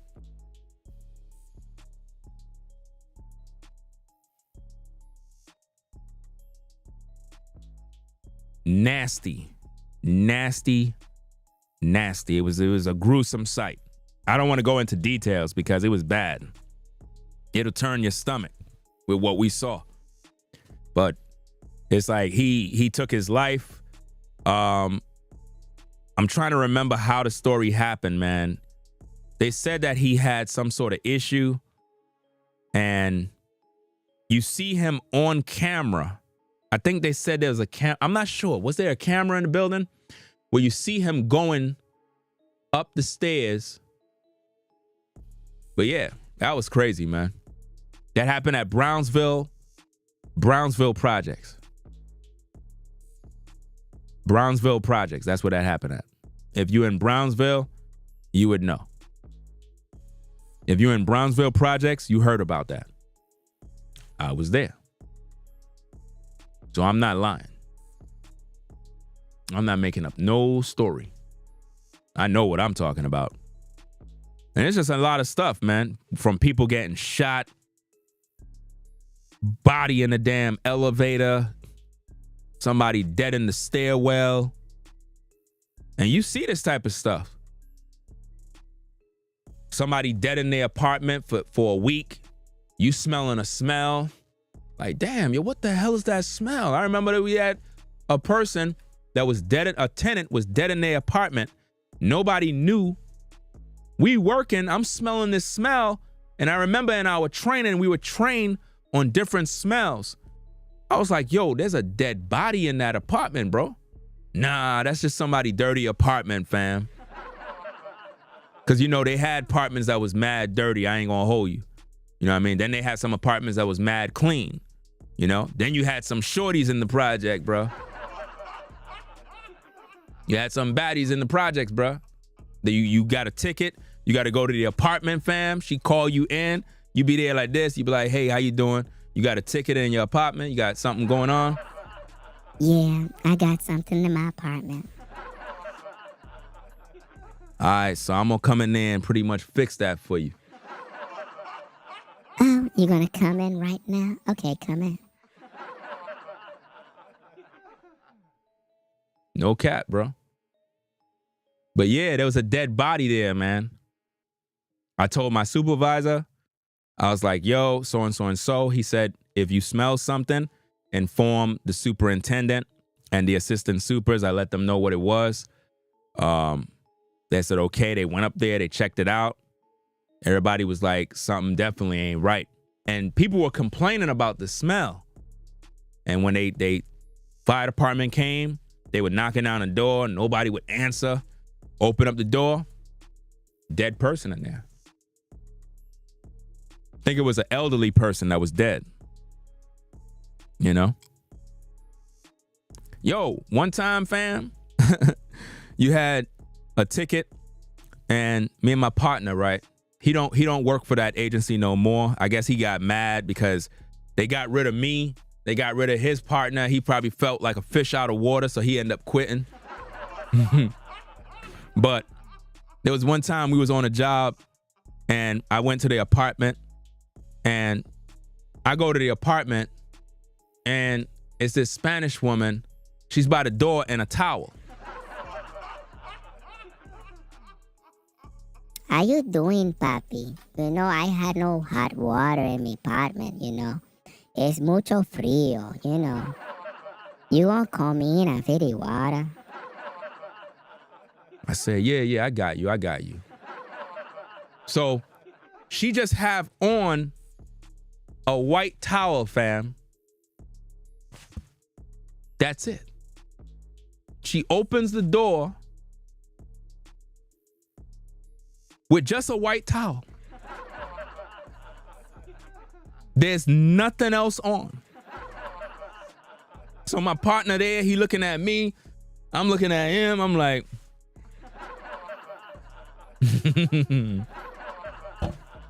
you know? So we there, and he's standing up over there. I go check the sink. So she come by where I'm standing by the sink and bend down by the sink, like literally bend down with the towel on. She bend down, like, and got next to me and was like, is everything okay under the sink? You know, I can help you. Oh, don't mind my towel. Don't mind. You know, I just come out of the shower.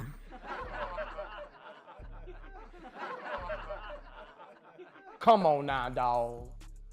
Come on, man. I'm signaling to my partner, right? And he there like,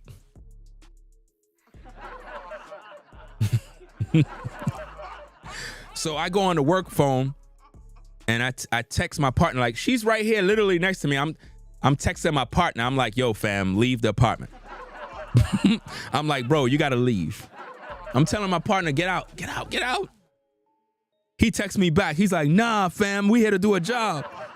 I'm like, bro, leave. Yo, we had some fun, bro. Somebody said, continue finishing the story. Nah, I ain't finishing the story. Fam.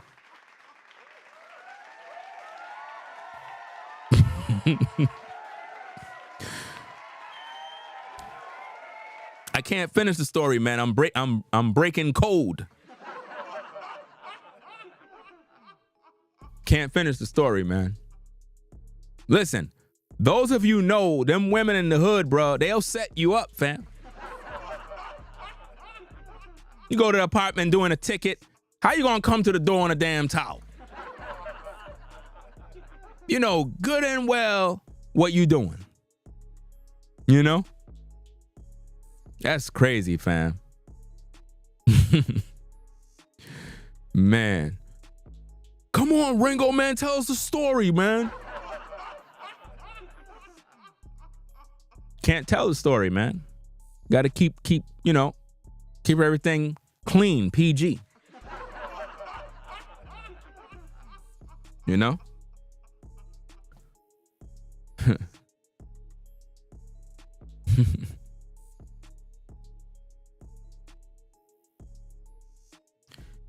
Man, yo, we had some fun, man. I ain't gonna hold you, bro. Had a lot of fun. Yeah.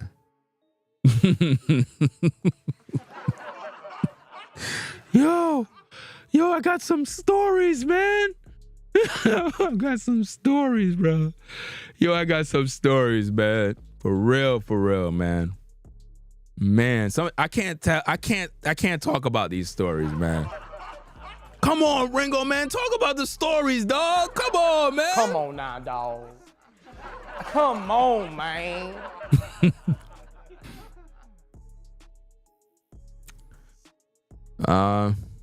No, I don't. The only thing about New York I miss, fam, is the pizza. Central Park. All the West Indian restaurants. You know.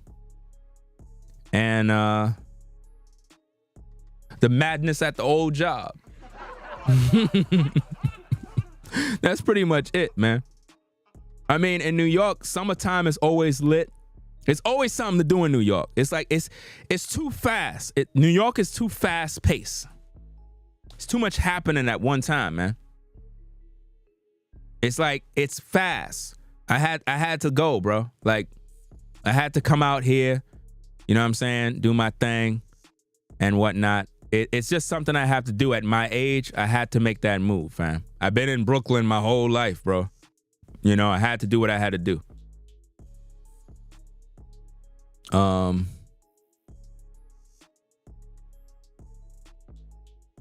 But if you got money,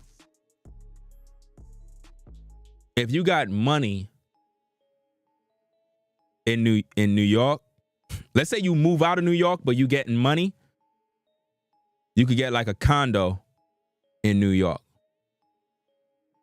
Get a condo in a nice building. You get one of those. That way, anytime you come to New York, you got a spot. But everything in New York is expensive. Rent, forget about it. I just don't understand how anybody survive. Car insurance.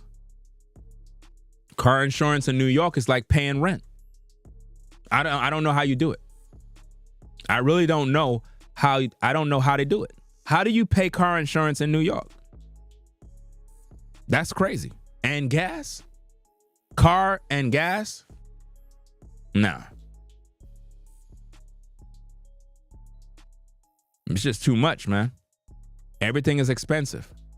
Everything. People are literally struggling, man. Struggling to survive, bro. It's like the only thing they pay is rent. That's it. Rent and buy food.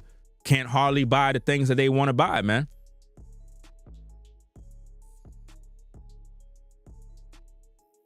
You know? Like buying a house in New York, and I'm more or less talking like Brooklyn, New York. Man, don't do that. It's too expensive, man. Like, take that money, come to the South, get some land, and build you something nice. Like, I got more goals. I ain't gonna talk about them here, but it'll be established in due time. Most High willing. I got other goals. But yeah, if you got money to get a house, don't do it in New York, man. You're just throwing your money away, man. It's too expensive, bro. Too expensive. I don't know how anybody could do it. Listen, if you could survive in New York, you could survive anywhere. If you could survive in New York, you could survive anywhere. If you're a person who struggle, you at the 9 to 5, you in New York, you've been struggling, you doing your thing, you got your own crib, you pay your bills, you got your car, whatever your situation, if you've been doing that for years and years, you could survive anywhere. If you could conquer New York, you could go anywhere. Anywhere else you go, Probably besides like LA, because I'm hearing out there is expensive too. Probably Florida too. But if you from New York and you go elsewhere, like in the South, you'll be good, man. It's a lot of people out here from New York. A lot of people out here from New York. A lot of people from North Carolina get mad when a lot of cats from other states come out here. They be like, y'all ruining North Carolina. I think what they mean is when you bring the hood to North Carolina. The hood is everywhere. There's hoods all over the place. They got hoods in North Carolina too. You know? From time to time, I gotta go shop where I can see some black folk too. You know? Rather than going to the Walmart where all the white folk is every day, I might say, you know what, let's go to the Walmart with some Ussens. You know, you see some Ussens, you be like, hey, there goes some of our people. You be like, there goes some sisters, fam. Matter of fact, at the Walmart, I forgot, man. I was too busy with the live stream, but you had a sister that had a wagon. She was in one of the aisles with a wagon, bro. I know she saw me recording. This sister had a wagon, bro. A short sister with a thang, fam. She had a thang on her, fam. I ain't gonna hold you, dog. For real. One of them type of things that make a brother think about things. You ever seen a sister, bro, with a wagon? And you're like, damn. You gotta look again, like, man, you know God is good. I said, you know the Lord is good. When he made a black woman. Come on now, dog. Come on, man. I'm telling you. When you see a sister, bro, and she got that wagon, you know God is real. You ever seen a sister and she made you repent of your sins? Gave your life to Christ. You know what I mean? Don't let me start preaching now. Especially if she got them pretty toes. Ain't nothing like a sister with a wagon and pretty toes. She'll make a brother lose his mind. I'm preaching now. Amen. Because you know God is good. I said God is good. I said the Lord will make a way. When a woman have a wagon and some breastises, it gives us brothers something to touch. When you oil down a woman's backside, when you rub it, you know when you rub it, amen. Let me tell you something. When a sister get down on all fours and you see that thing and you put the baby oil on it, it make you want to shout. Throw your hands up and shout. Throw your hands up. Come on now, dog. Come on, man. You see how I get happy and excited? That's how a brother get when he see a sister. He start praising God. He start glorifying the Lord. Oh, yeah. Have you ever had a sister, brothers? A sister. She get on the bed. She get on the bed. And she open up them legs. And she take one of them legs and she split it over this way. And the other one, she split it over that way. And you like, my God. Glory. Hallelujah. Come on now, dog. Come on, man. I'm just saying, man. You know, that's how you feel when you see them sisters now. You know? I mean, all women all across the globe look good, but compared to a black woman, bruh? What? Are you bugging? Man, you wildin', bruh. Ain't no other woman on the planet can touch a sister, bruh. None. A sister, bruh? Man, y'all better stop. Y'all better stop, bro. And now in the South, you had these Southern women out here, these women from the Carolinas now. Come on now, dog. Come on now, dog. Come on, man. They eating that cornbread. They got that cornbread wagon. You ever seen a sister with a cornbread wagon? Her wagon look like cornbread, bro. That thing thick. You ever see them type of sisters? They got that cornbread wagon, bro. You like, my God, where your mama? Mama. Feeling your daughter. I'm just saying, man. It's crazy out here in these streets, bro. But you brothers gotta be careful, fam. I was talking about that in my video. Be careful on the gram, dog. Be careful on the gram. Everything that you see on the gram is not women, bro. It's not women. Come on now, dog. I'm just saying. Come on, man. I'm gonna do a video about it. You had this Come on now, dog. this thing. Come on, man. Everybody thought it was a woman, bro. It's not a woman. It's not a woman, man. Stuff is scary, man. Stuff is scary now, man. Like, for real. You don't know what's what no more, bro. And some of you dudes might be like, man, I could tell what's a real woman from a dude. Not today, fam. Not online. Maybe in person, but not online, fam.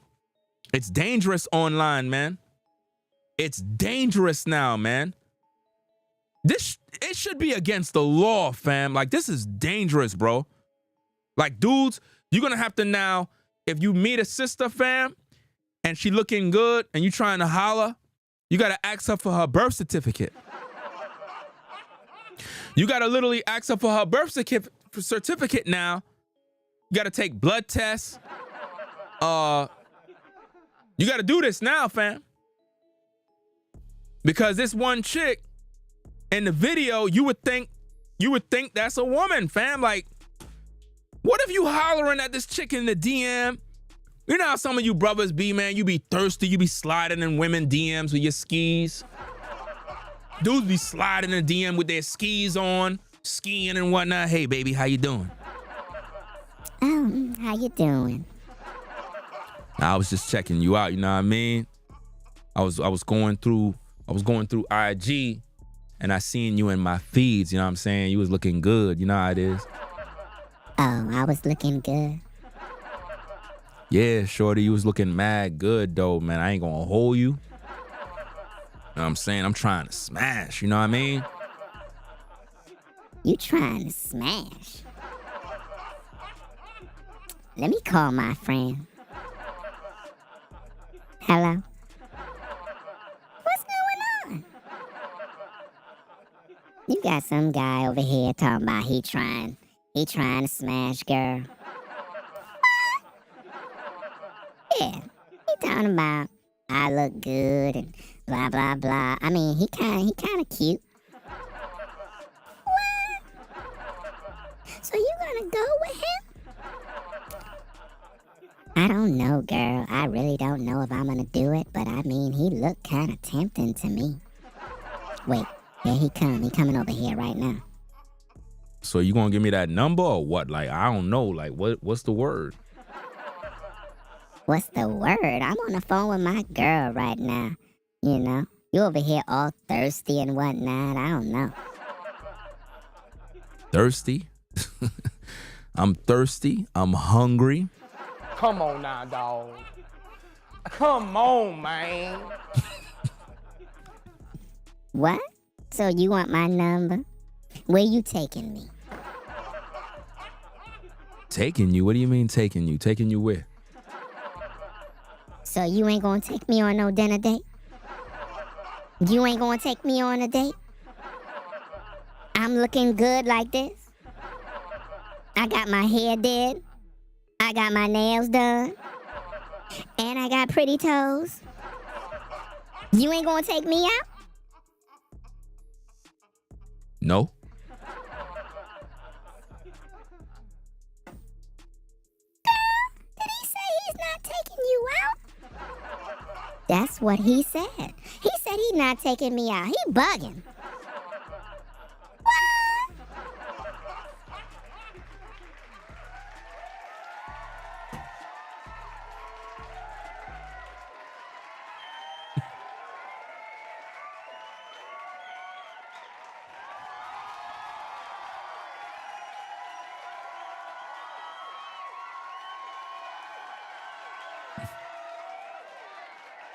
It's crazy, man.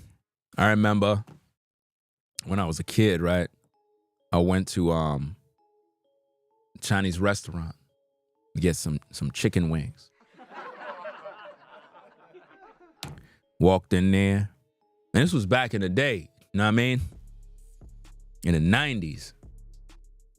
Went in a Chinese restaurant, and I had $2.49. That's how much it was for 4 chicken wings and French fries. And if you wanted like some fried rice, sometime, I think if I'm correct, you could get all of that. A little small thing of fried rice for $2.50. I had $2.49. So I go in there and I'm like, yo, let me get an order of 4 chicken wings, French fries, and fried rice. You want 4 chicken wings, French fries, why? Yeah. 4 chicken wings, French fries, and some fried rice. Okay. 4 chicken wings, French fries, why? 4 chicken wings, French fries, why? That'll be $2 for $2.50. $2.50. You pay now for $2.50. $2.50. I only got $2.49. $2.50. You pay now. Go. I'm like, what? This is what they saying, fam. You order $2.50. You at $2.49. You pay now.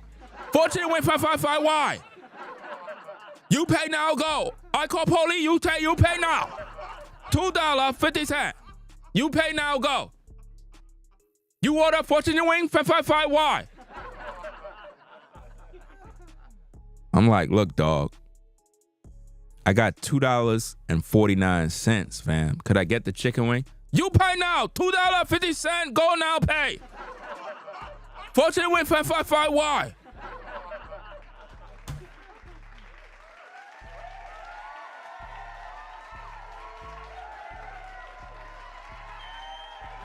You know he denied me the food for 1 penny?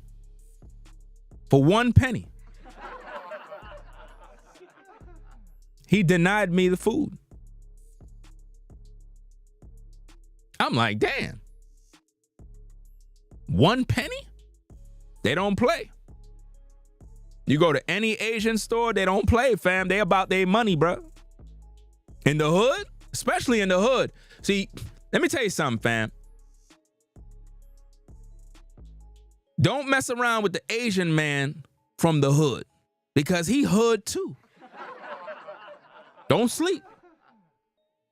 The China man from the hood is hood too. He not stupid. The hood will come out of him too. He don't play about his bread, bro. He don't play about his money. Talking about you going to the 99-cent store to front on them for their bread? Nah. You can't run those games with Asians, bro. You could be a penny short. They'll be like, no. No. It is what it is, man.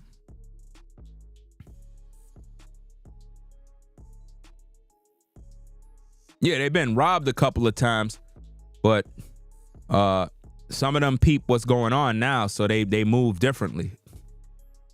You know? You got Asian ninjas in the hood too. And they don't play. Pretty much nobody from New York play. Nobody from New York play. Everybody in New York got an attitude. Everybody in New York will go toe to toe with you. Doesn't matter who they are, white, black. Serious. I remember back in the day when I first got into junior high school, my first day there, a white boy called me an N-word in Bensonhurst. First day in school, fam. White boy was like, oh, look at this N-word over here. He was Italian. Man, he ain't have no teeth after that, fam. Like, all his bottom teeth. I punched him in his face so hard, fam. And it's like, once I did that, everybody else in the class saw that, and it's like, they all knew not to say what he said. On my first day, man, dude took my shirt. He was like, dude held me like this and was looking at me like this. He was like, you're black. And I was like, yeah, I didn't want no problems. You know what I mean? Then he said, N-word. Oh, he's just an N-word. And I'm like, oh, really? All right. Somebody said Bensonhurst for sure. Yeah, back in the day. Back in the day, it was an all-white junior high. I was at Dyka Heights in Brooklyn. Dyka Heights was an all-white junior high, and then I went on to Utrecht, New Utrecht, and you had some racists over there, fam. I mean, we was cool with some of the white boys in the school as long as they could play basketball. If you're a white dude and you didn't know how to play basketball, we couldn't rock with you. You know? And if you Asian and I hanged out with you, it's because you know how to draw. Any Asian that I hanged out with is because he was an artist. Because I'm an artist myself. I know how to draw. I'm a muralist. So all of the Asian kids, they knew how to draw. Really, really good too. So if they knew how to draw, I was cool with them. We didn't really worry about if they knew how to play basketball or not. But if you're a white dude, you had to play the guitar. For me, like to really hang with you, you had to play an instrument or you had to play basketball. But pretty much all the black dudes hang with the white dudes that played basketball. That's the only reason why we would even be hanging out. Other than that, I didn't see what we hanging out for. But if you could play ball, you earned our respect. We earned your respect. And that's pretty much how we roll. But there was some racists in the school, man. You know what I mean? Not all, but there was a few that was racist. Matter of fact, some of my friends that was white, their parents was racist. I remember one of my friends, Salvatore. That's his name, Salvatore. He lived in a little mini mansion. It's not mini, it's a large house, bro. He was like, yo, you know, my mom, she don't like black people. My dad too. I was like, what about you? It's like, I like black people. We're cool. You know, I'm cool with you guys. I was like, that's all that matter. He invited us to the house. We was playing hooky, everybody. He got big pool room, pool table, arcades, all that stuff. I'm like, damn, fam. When you from the hood and you go out to Bensonhurst and them nice houses, fam, you're like, damn, this place look nice. His whole bathroom was bigger than the apartment I lived in at the time. No cap.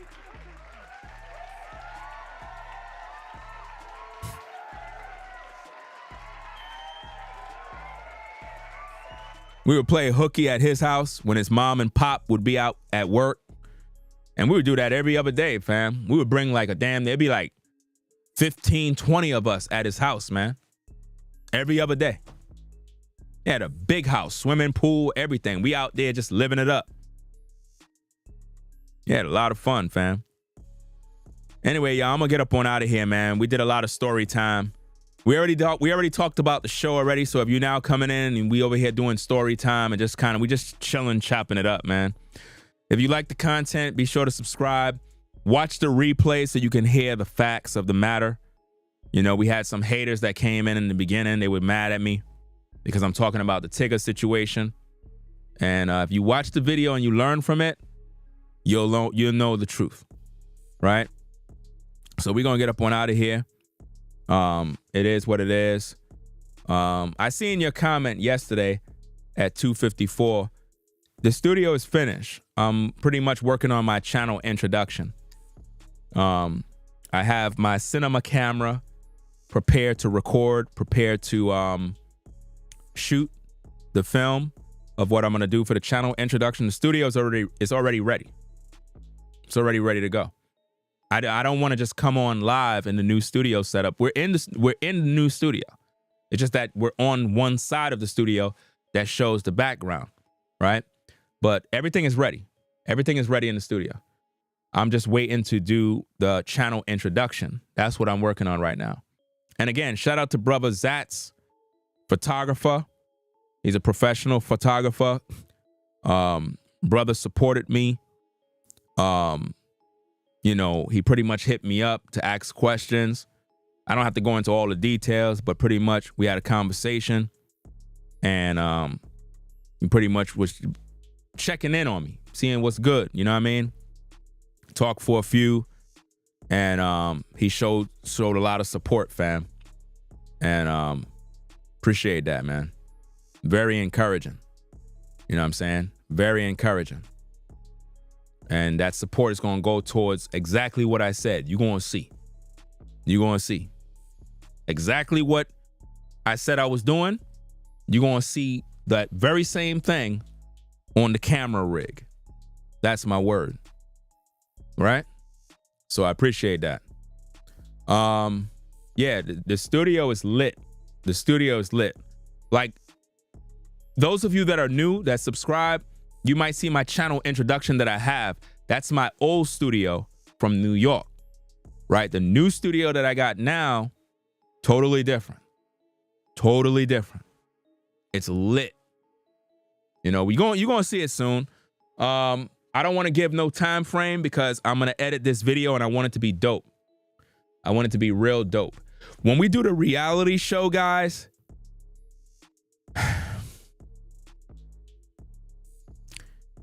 it's going to be amazing. It is literally going to be amazing. It's going to be the side of Ringo TV none of y'all seen before. A lot of y'all know me from doing these videos, but y'all don't know the film producer. You don't know that side of me. I am a professional at film. You're going to see that. It's going to be very nice. Ultra professional. I'm not going to leave nothing undone. The work that I'm going to be embarking on is going to be ultra professional. I'm take what I do very serious when it comes to cinematography. I enjoy that kind of work. It's just that it's something that I did back in the day and I just stopped. You know what I mean? I stopped doing it. But I have the skill. Remember I told you I wanted to shoot a movie, but I need the actors, I need this, I need that. It's a lot of stuff that goes into it, man. I might do something like that in North Carolina. I might be able to pull off that movie, man. If I get the right kind of people that understands the mission and the vision, it could be done. I know it could be done right in this community where I'm living right now. When the folks out here see what I really do and they see us outside filming, everybody gonna want to be a part of it. I already know. Once they see the high-tech cameras and everything come out, they're gonna be like, oh, snap. The kids gonna want to be a part of it. A lot of people keep saying North Carolina is boring. I get it. They feel it's boring because there's no action, but I bring the action from New York. It ain't gonna be boring for me because we're gonna be out here lit shooting content. And they're gonna want to be in it. But the only downside is they're gonna want to be in it, but I don't want to be caught up with no liability issues with nobody's kids, you know, the teenagers and stuff. People want to be in it, they want to act. So I don't know how I would go about doing that. I would have to really have a conversation with the parents and write up contracts and all sorts of stuff, fam. Or seek legal counsel about all of that stuff, because I don't want to start something and it end up going left, or because once you start doing something and it's successful, everybody want to get paid. And it's just crazy, man. Let me see.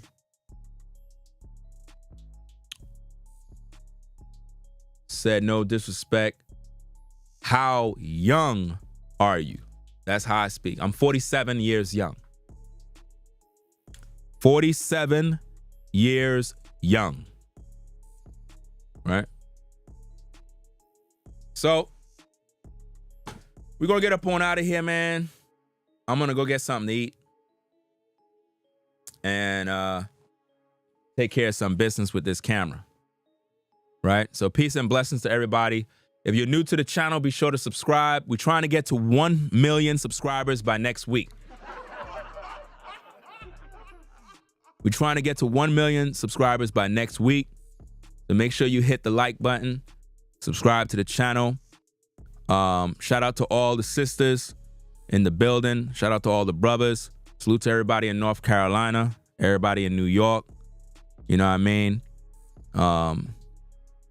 It was lit in the store today, fam. I ain't gonna hold you, at Walmart. I had people laughing, bro.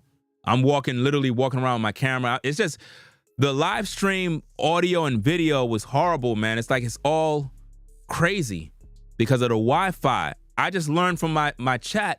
They said when you walk into stores like Walmart, your phone switches to their Wi-Fi. I didn't know that. That's why the quality is horrible. So that means I would have to switch it to my data. Oh, man, I didn't know that, man. Because I'm wondering why the audio and the video is crazy. I don't know, man.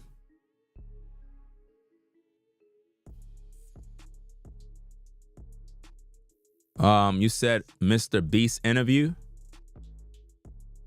I don't watch Mr. Beast, but if you have a link to that, you can send it to my Instagram at Ringo TV Raw. You know? I didn't know it switches to a Wi-Fi signal at Walmart. I didn't know that. That's why the videos keep coming out bad. Because I'm like, it was a dope live stream today, y'all. Like, literally, the commentary was dope. I had people laughing. I had people tuning in. Every aisle I was walking up and down, people wanted to know what I was doing. A couple of the sisters at the cash register, they wanted to know what's my channel. I had told them and whatnot. And we were just having fun, you know what I mean? You just got to keep it real and have fun, man. Some people be all scary and whatnot. They be in the street. They be all nervous when they around people.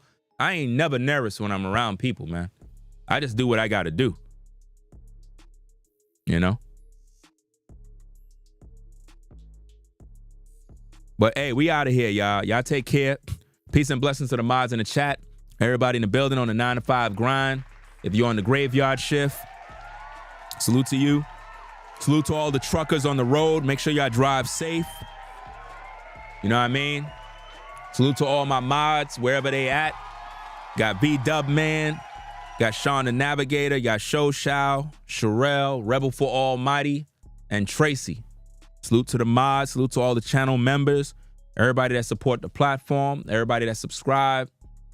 Everybody that click the notification bell. Share the videos, man. Tell people about Ringo TV. You know, to them damn sisters up in Walmart that subscribe to the channel, tell everybody in Walmart, subscribe to the channel. Tell them all. If not, I'm not coming back over there. I mean, I'm going to come back eventually, you know what I'm saying? Because I'm in the area, you know what I mean? Not in that area, but I'm in North Carolina. So, you know, I only went there to pick up hangers and end up spending a whole bunch of damn money. Guys, don't go to a store with a woman. She's going to spend all the money. Because, you know, us brothers, if we go into the store, we'll just get one item and we leave. Women go in there, they start filling their cart up. They start buying this, they start buying that. They start buying rugs for bathrooms, shampoo, oil. Next minute, they shopping for food. They got chicken, they got this, they got that. Come on now, dog. I'm like, come on, man. Come on, man. So, hey, we out of here, y'all. Y'all take care. I can't wait to do the reality TV content, bro. It's going to be lit, man. It's going to be something else, man. Y'all going to love it. Y'all going to love it, man. I think this is going to turn out to be really big, man. Especially if I connect with the right people and get some real actors and get people involved. I think this can turn into a real thing, man. I'm not playing, man. Especially with the acting, bro. I'm a good actor too, myself. I know how to act. Yeah, I ain't seen nothing yet. I'm good. I'll have you believing that I'm really pissed off, man. You'll be like, yo, man, don't hurt her, bro. Don't hurt him, bro. Don't hurt her. Don't hurt him. Because the way I'll be acting, you'll be like, damn, you doing it really good. Yeah, I got some experience, you know? But anyway, rate, comment, and subscribe, y'all. Ringo TV Reactions. Salute, y'all. We out of here. Tell a friend. Tell your girlfriend, your mama, your daddy. Tell them about Ringo TV. I'll catch y'all in the next one. Rate, comment, and subscribe. We out of here, y'all. Y'all take care. Peace and blessings. We out. And shout out to all the sisters with pretty toes. I'm coming for you. I said I'm coming for you. We out. Peace. If you like our content, consider supporting via Cash App at $Ringo TV Raw. Become a patron on patreon.com for exclusive video content not shown on YouTube. You could also support through PayPal at paypal.me/RingoTVRaw. Subscribe to our YouTube channel and click the bell to be notified of new content. Follow me on Instagram at RingoTVRaw. This is Ringo TV Reactions. The only channel on YouTube bringing you the truth 100% raw and uncut.